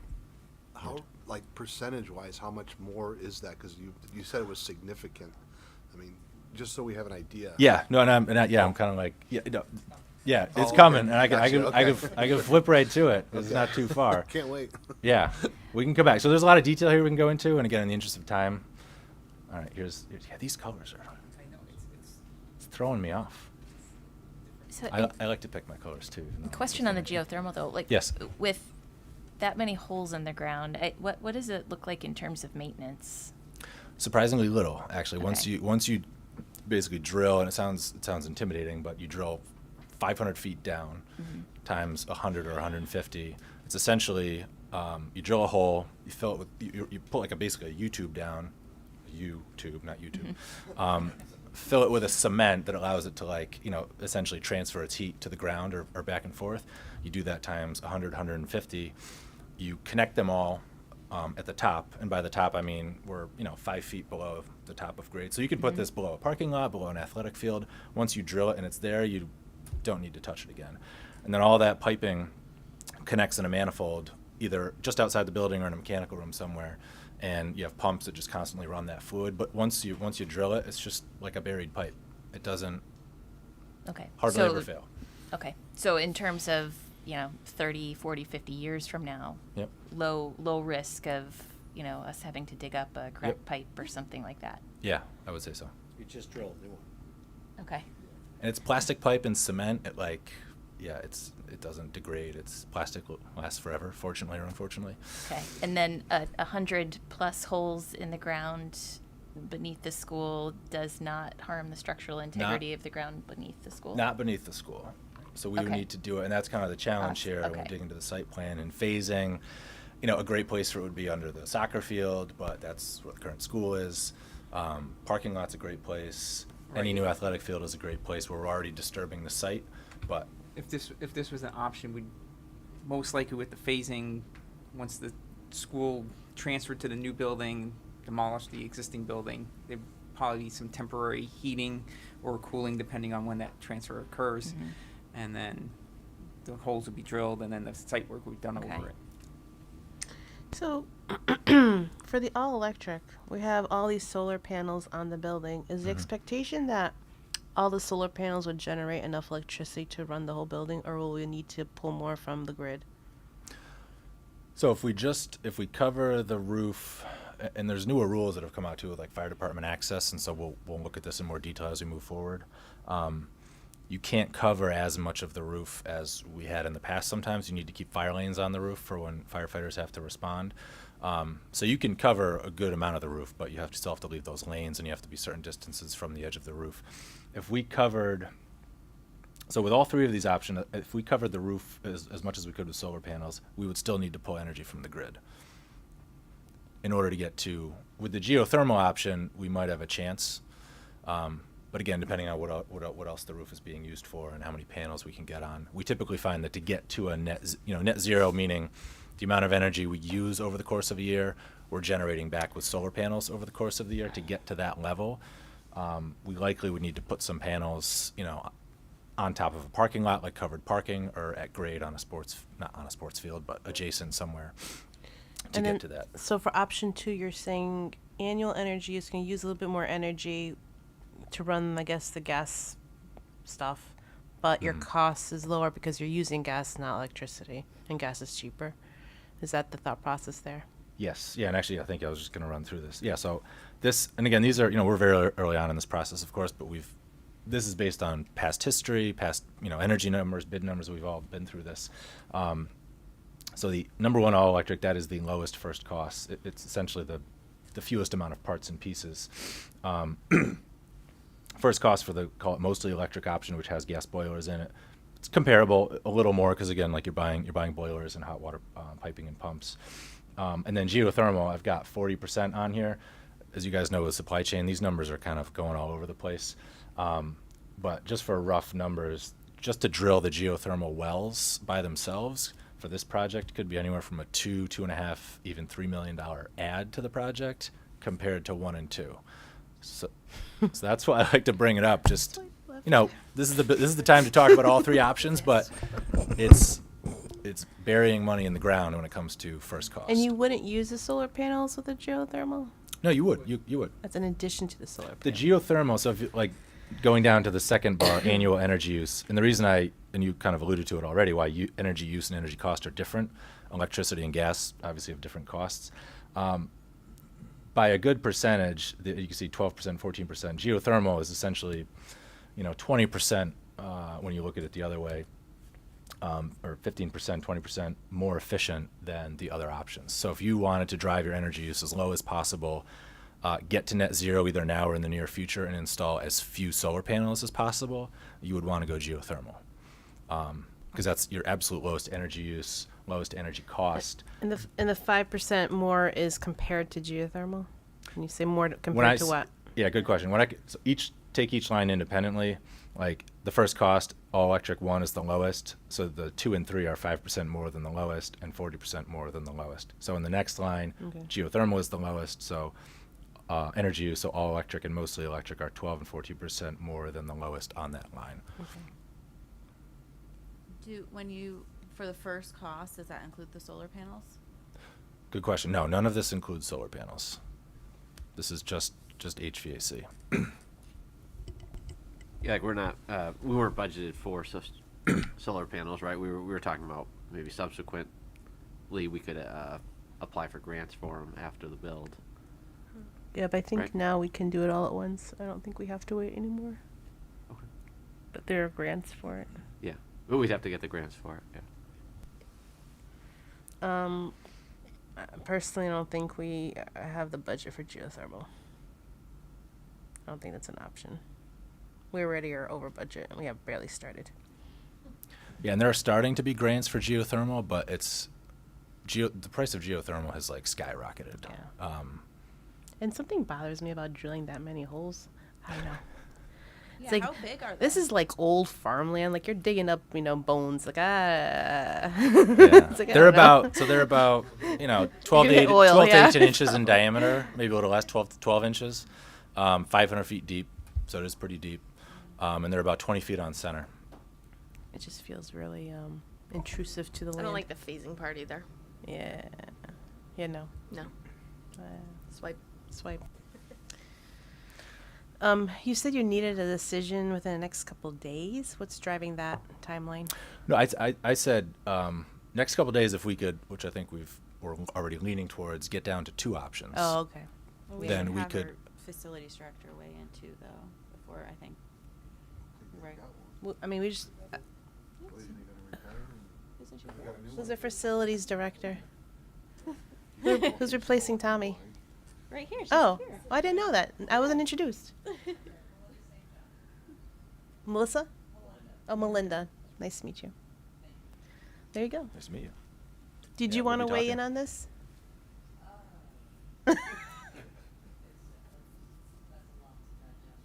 Yeah. That's what I think we need time to. I just don't think the geothermal is financially feasible for us. It's $3 million extra. We don't have that.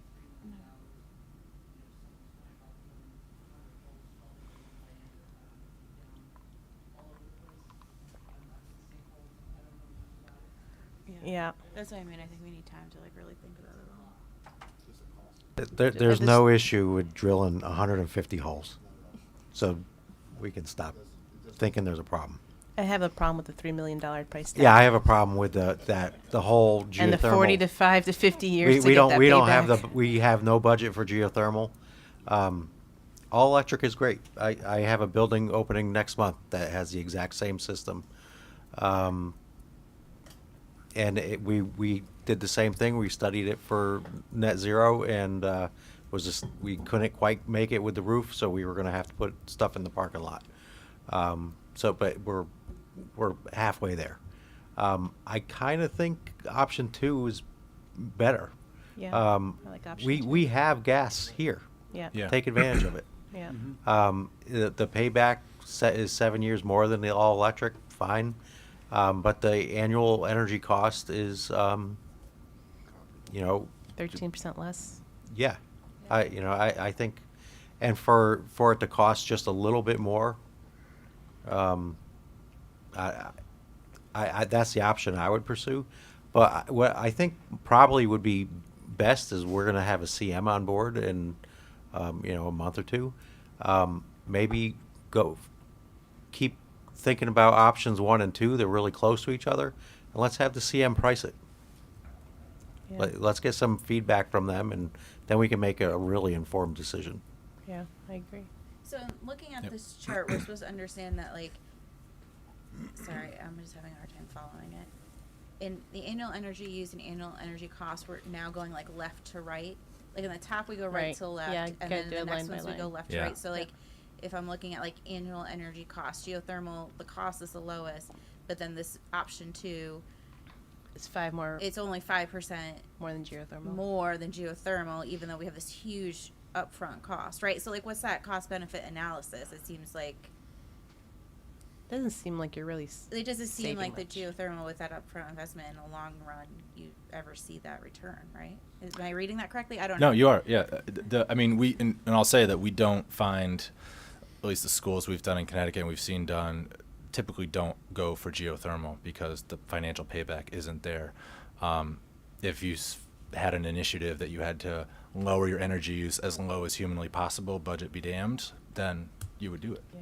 But that's often I'm not a big fan of understandably being not the all case. electric with all the increasing electricity costs too, and especially we still have to be on the grid.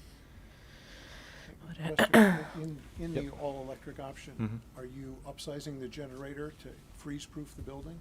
You're bringing up my next, yeah, that's the next point I was going to bring up. And is that factored into these costs? No, that's not factored in.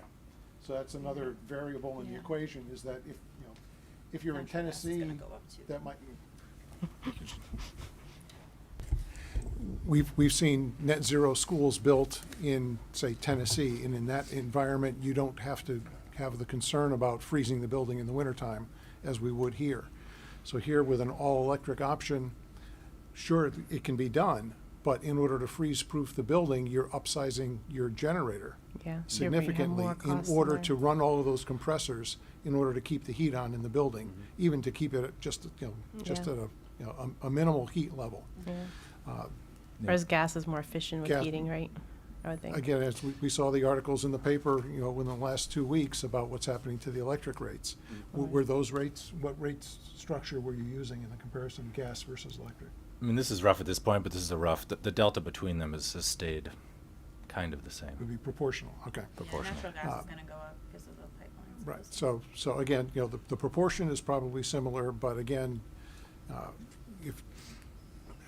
if you do geothermal because you want to, not because you're expecting a payback. Yeah. That's right. On one of our other projects, which also has CES as the engineers, they explored a partial geothermal.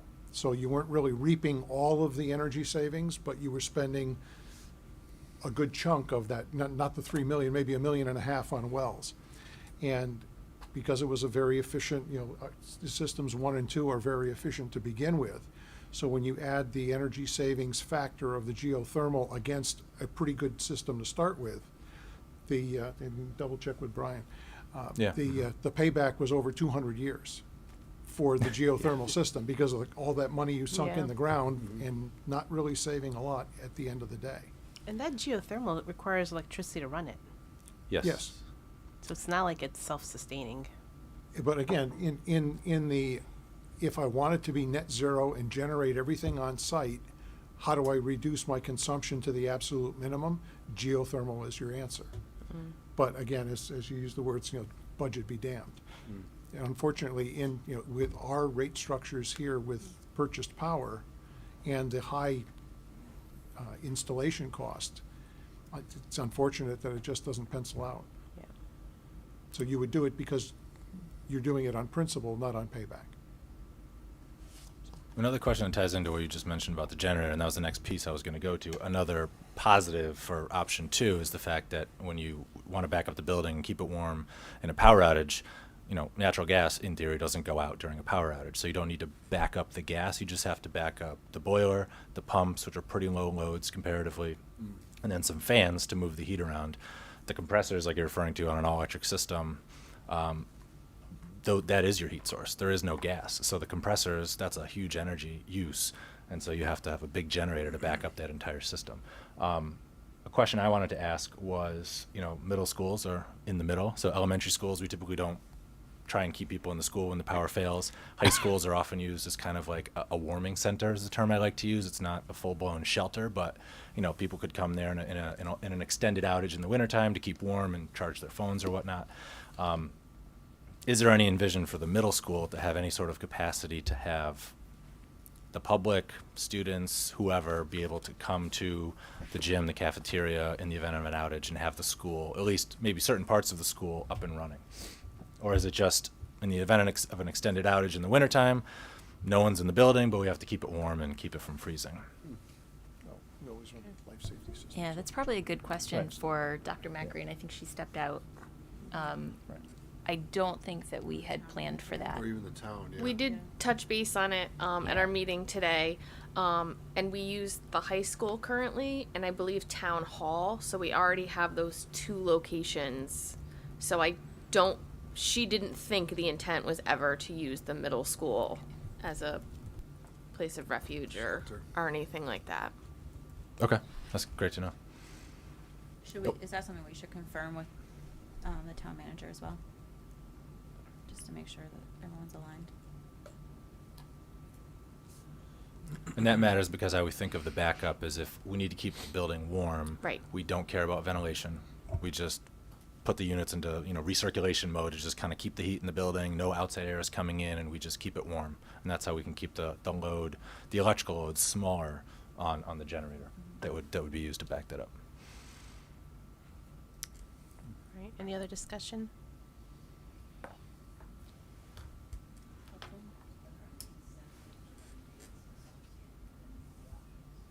Yeah, certainly. So as part of this project, to get energy rebates, if we're, you know, there's like paths to go towards net zero, whether you get there or not, you know, like if you're getting close. And I'll mention one more point about option 2.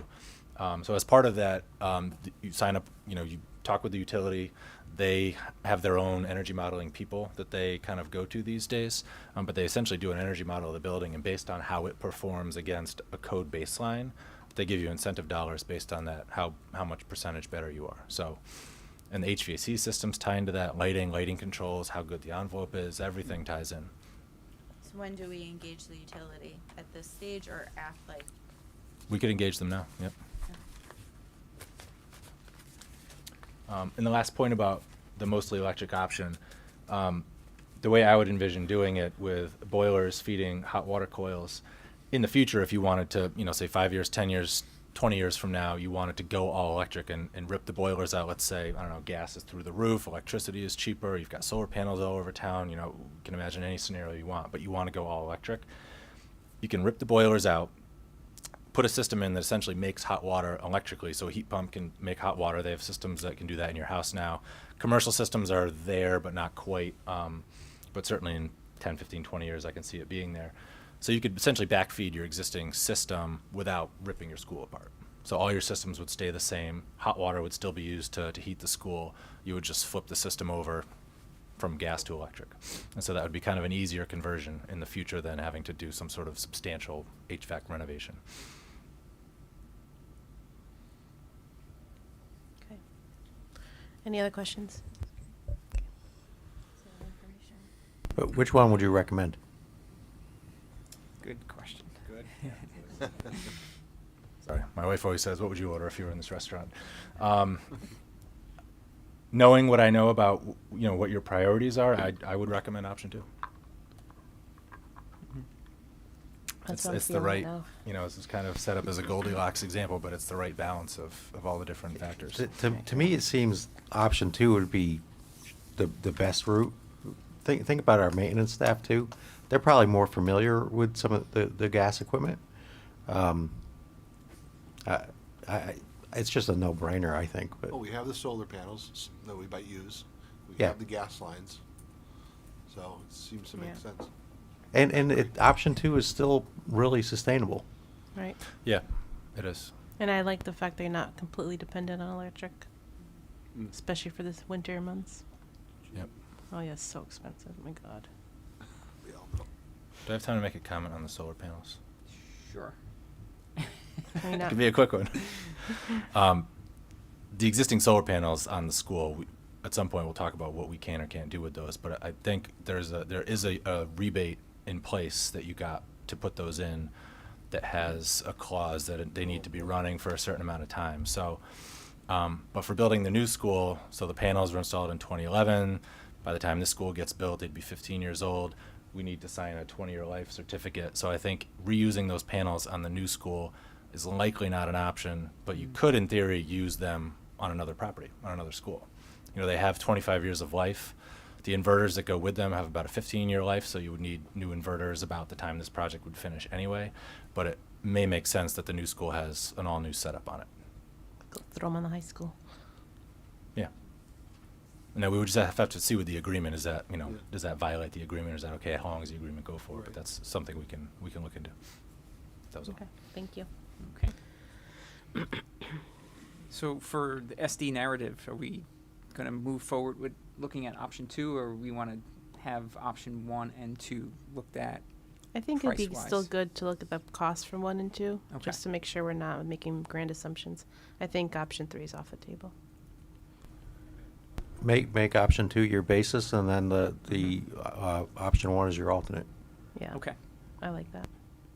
What's your point on the solar panels? You said if we don't have them for 20 years, they claw back some of the grant? Was that the implication? For the ones where we got in Right. middle school already. How much are we?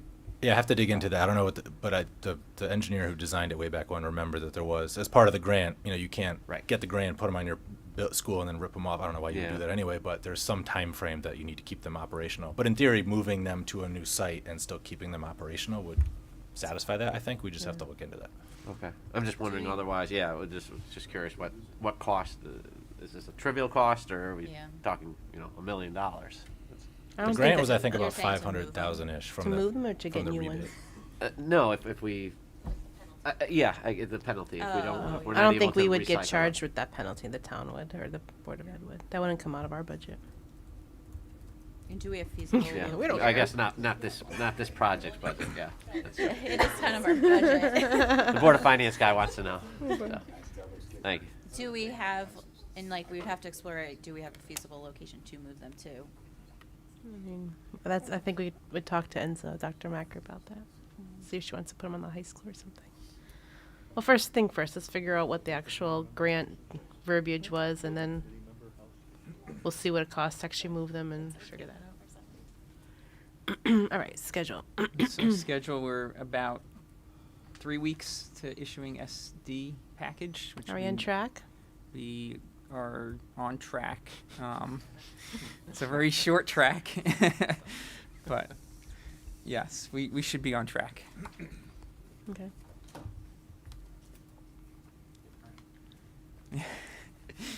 So next step is to develop SD narratives, continue to develop the massing and elevations, and we'll start looking at materials, continue discussions with the educators, which we had today, and with the design subcommittee. Next week will be important to really dial in the site and lock that in for the SD. That reminds me, we need to go to the town council meeting, the next one, to go and ask for usage of that land. So we're going to need a short pitch that just talks about where we're going to put it and how much space we're going to use up. The town council meeting is 14th. Thank you. It's the 14th? Yeah. Isn't that the next? December 14th. Is 2 that weeks our- from now. Isn't that our next building No, committee? ours is the 12th. We Oh, you- moved. Okay, we're going to go over meeting dates because they're all moved Okay. around. So. All right, thank you. Yeah, Rosanna, you're in touch with Tony on that Yeah. in terms of what's needed. Okay. Yeah. We just need to go to town council and ask for their approval. Okay.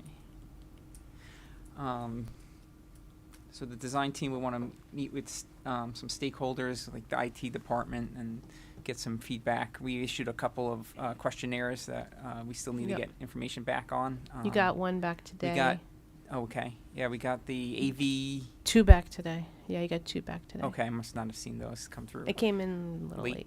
Yeah. Okay, great. We still looking at when the community outreach presentation might be. If the subcommittee. Is that going Yeah. through the communications team? So I think it's going to be a joint effort between the design subcommittee and the communications team. Okay.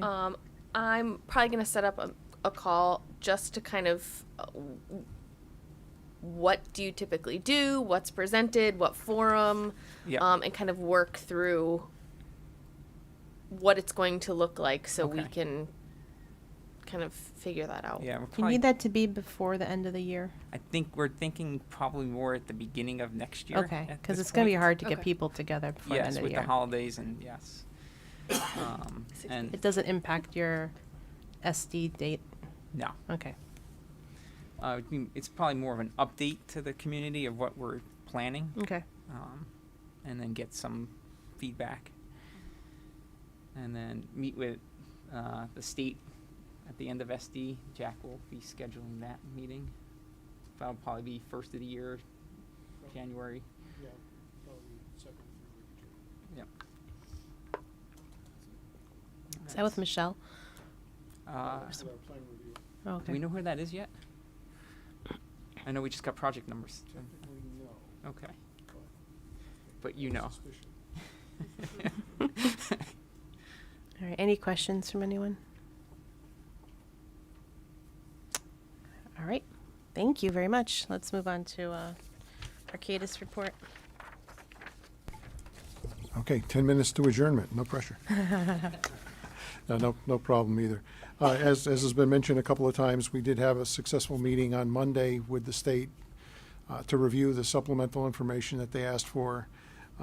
It was followed up by a phone call saying, you know, these forms, we do really want to see if we can make them better.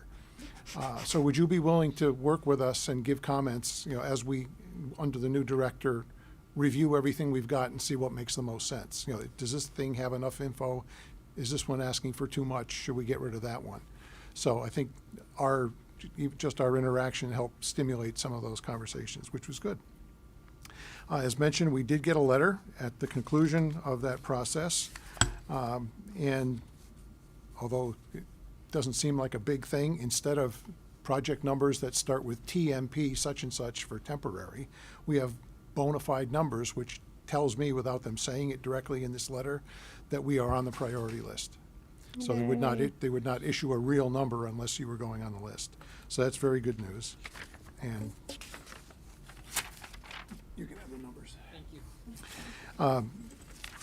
We had talked about you know, financial status. You know, when we reviewed the commissioning agent information last meeting, we had talked about the fact that the way they split their fee was a little bit higher on the central admin slice of the pie from what we had arbitrarily inputted as a basic budget. Yeah, but they were significantly lower on the central admin side. I mean, on the School side. school side. Yes, that's the word. We're building a school. Just trying to look for whether this has the breakdown or not. This is the simplified version, so it didn't get into, oh, here it is. $47,000 under budget situation on the school side and $3,000 over our original allocation on the central admin side. So we're better than $40,000 savings, which is being returned directly to the owner's contingency. Nice. So that was a success. The other question about funding was, with our upcoming construction manager interviews, how are we going to evaluate the numbers that come in tomorrow? We have a project of very similar size, slightly more expensive, slightly larger building for another client, which we're able to use as kind of a benchmark. Similar budgets for, you know, the pre-construction effort, and proportionally should have similar numbers for their staffing, for their field costs, and then the biggest variable is their fee, which, you know, is what they take for their profit margin as well as their central office costs. Should you share those numbers after we get the fee proposals? When we're in committee and executive session, we Yeah. can discuss all of that. Okay. But I do have, you know, some very fresh numbers for a very similar project size-wise, which will be a good touchstone as we evaluate those numbers that good. come in tomorrow afternoon. Awesome. So I think we're in good stead there. So overall, the finances will be updated so that when we present our report at the December meeting, that'll include all expenditures through November. Not a lot of invoices have happened yet, so you know, not a lot of transactions to report. But Okay. Emily has been working, you know, with the town and getting things set up the way everyone's going to be comfortable with as far as creating that auditable record. Excellent. So I think overall, you know, with the design schedule being what it is, I think that's great for the design team. They'll be able to take a nice deep breath before the holidays. What that means for our estimators, though, is that it's probably going to be about a 3-week turnaround from the delivery date of documents to when we have a viable set of estimates, because we know they're not likely to work through the holidays any Right. more than the rest of us are. So, Okay. so I think there'll be a little bit of a lag. If we can get the CM signed up fairly promptly after the interview and selection process, it may be viable for them to do their estimate.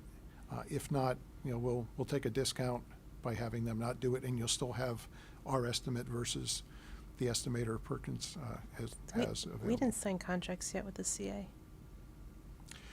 No, I'm waiting to get confirmation that the letters have gone out from the town officially awarding it to the commissioning agent.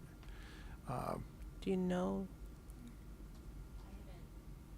I haven't heard anything from Sharon since Tony signed, So, you know, Okay, our yeah, we approval. know She's that- out this week. Yeah, we know he endorsed it, but I don't know, Yeah. and again, the town's process here is a little bit different than we've seen in other towns. If it's okay for me to just begin issuing paper to these folks for everybody to sign, I'm ready to do that. But if the town feels procedurally that they need to send an official award letter before any of that can happen, I don't want to, you know. I think since get in the Tony road. signed the letter, that was the official word letter, so we can email that to them and let them know they. Because I know, that, you know, we received, you know, when we were selected, we received an email saying, this is just a heads up, the real letter is coming. I think the So- emails suffice. They'll Okay. send out the letter, but that's really just a Then I'm happy to technicality. issue those contracts and get signatures started. Okay. The contracts, I still have to go through the town, I believe. Yeah, I think they still want to be reviewed, but I can, you know, put all the pertinent Yeah. information in Okay. and give them a shot at it. Yeah, that'd be good. Yeah. Yeah, she's on vacation this week. She comes back next Yeah. week. As to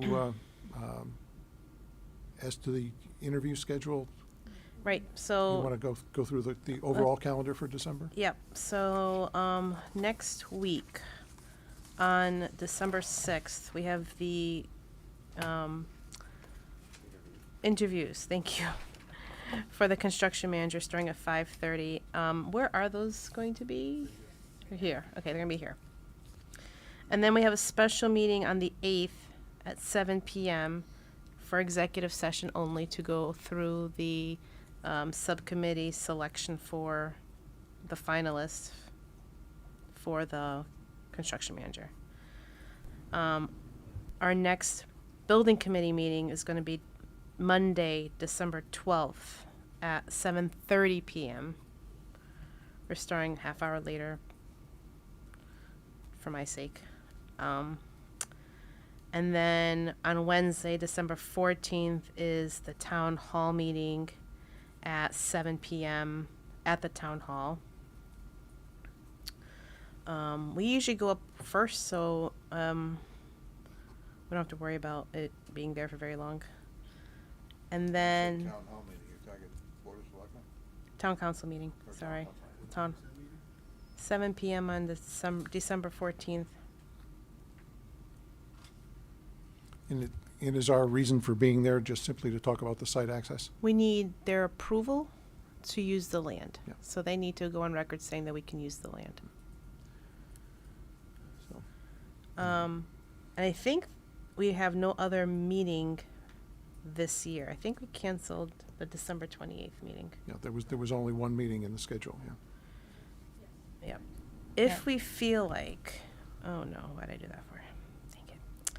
If we feel like we need to have that meeting or a meeting at the end of December, we can make that determination on the 12th. If for some reason we need to decide on something.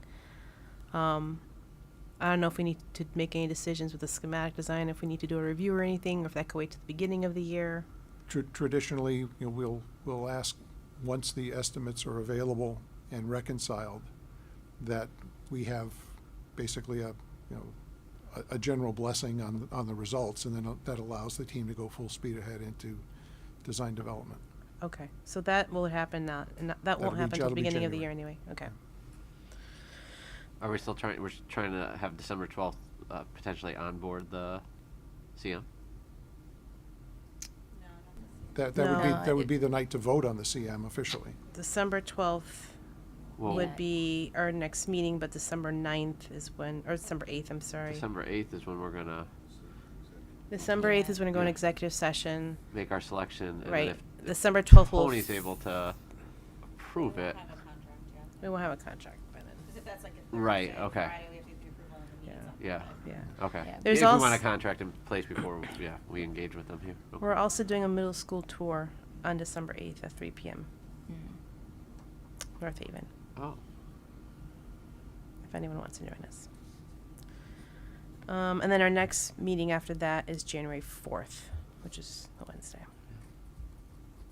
Oh, and then just a point of reference, I don't know if others have this, but I have the meeting on December 13th on my calendar. Yeah, we moved it Yeah. a couple meetings ago. Yeah, and Rosanna, I just want to clarify Thursday the 8th. Yeah. I had 7:30 written down. Is it 7 or 7:30? I thought it was 7, but I could definitely be wrong. It's an easy fix for me. I just want to make sure I have it right. I don't have it on. Lisa, do you have it?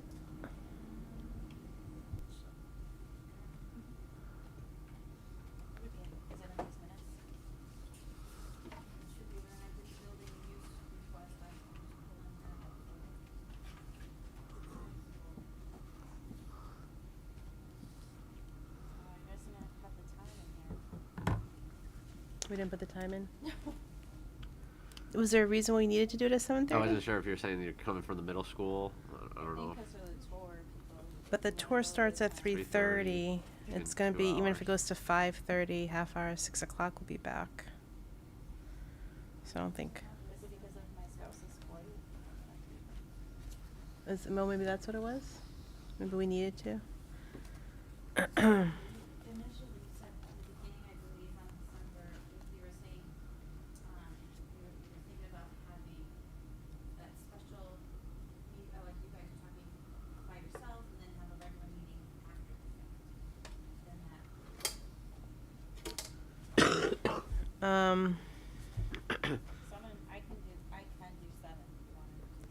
So we have nothing on our list. What time that is? You have 7. I have 7 too. Right. 7 it is. Yeah, earlier better. Get it over with. Okay. So we're all clear on dates. So the next meeting, I would say if you can attend the town council meeting on the 14th and do your pitch, that'd be preferred. Yes. And then the 12th is the next building committee meeting. And that's at 7, we just said, right? So on the 12th at 7:30. Oh, 7:30. Yep. And then on the 14th, it's at 7. At the town hall And on then the 14th. materials for the 12th would be due 48 hours, or when If would you need those by? I mean, you're not going to work the weekend, so by the end of Friday. In the Friday, okay. Board of Ed's on the 13th. Maybe Lisa will just move the meeting. You'll adjust the invite from the 13th to the 12th?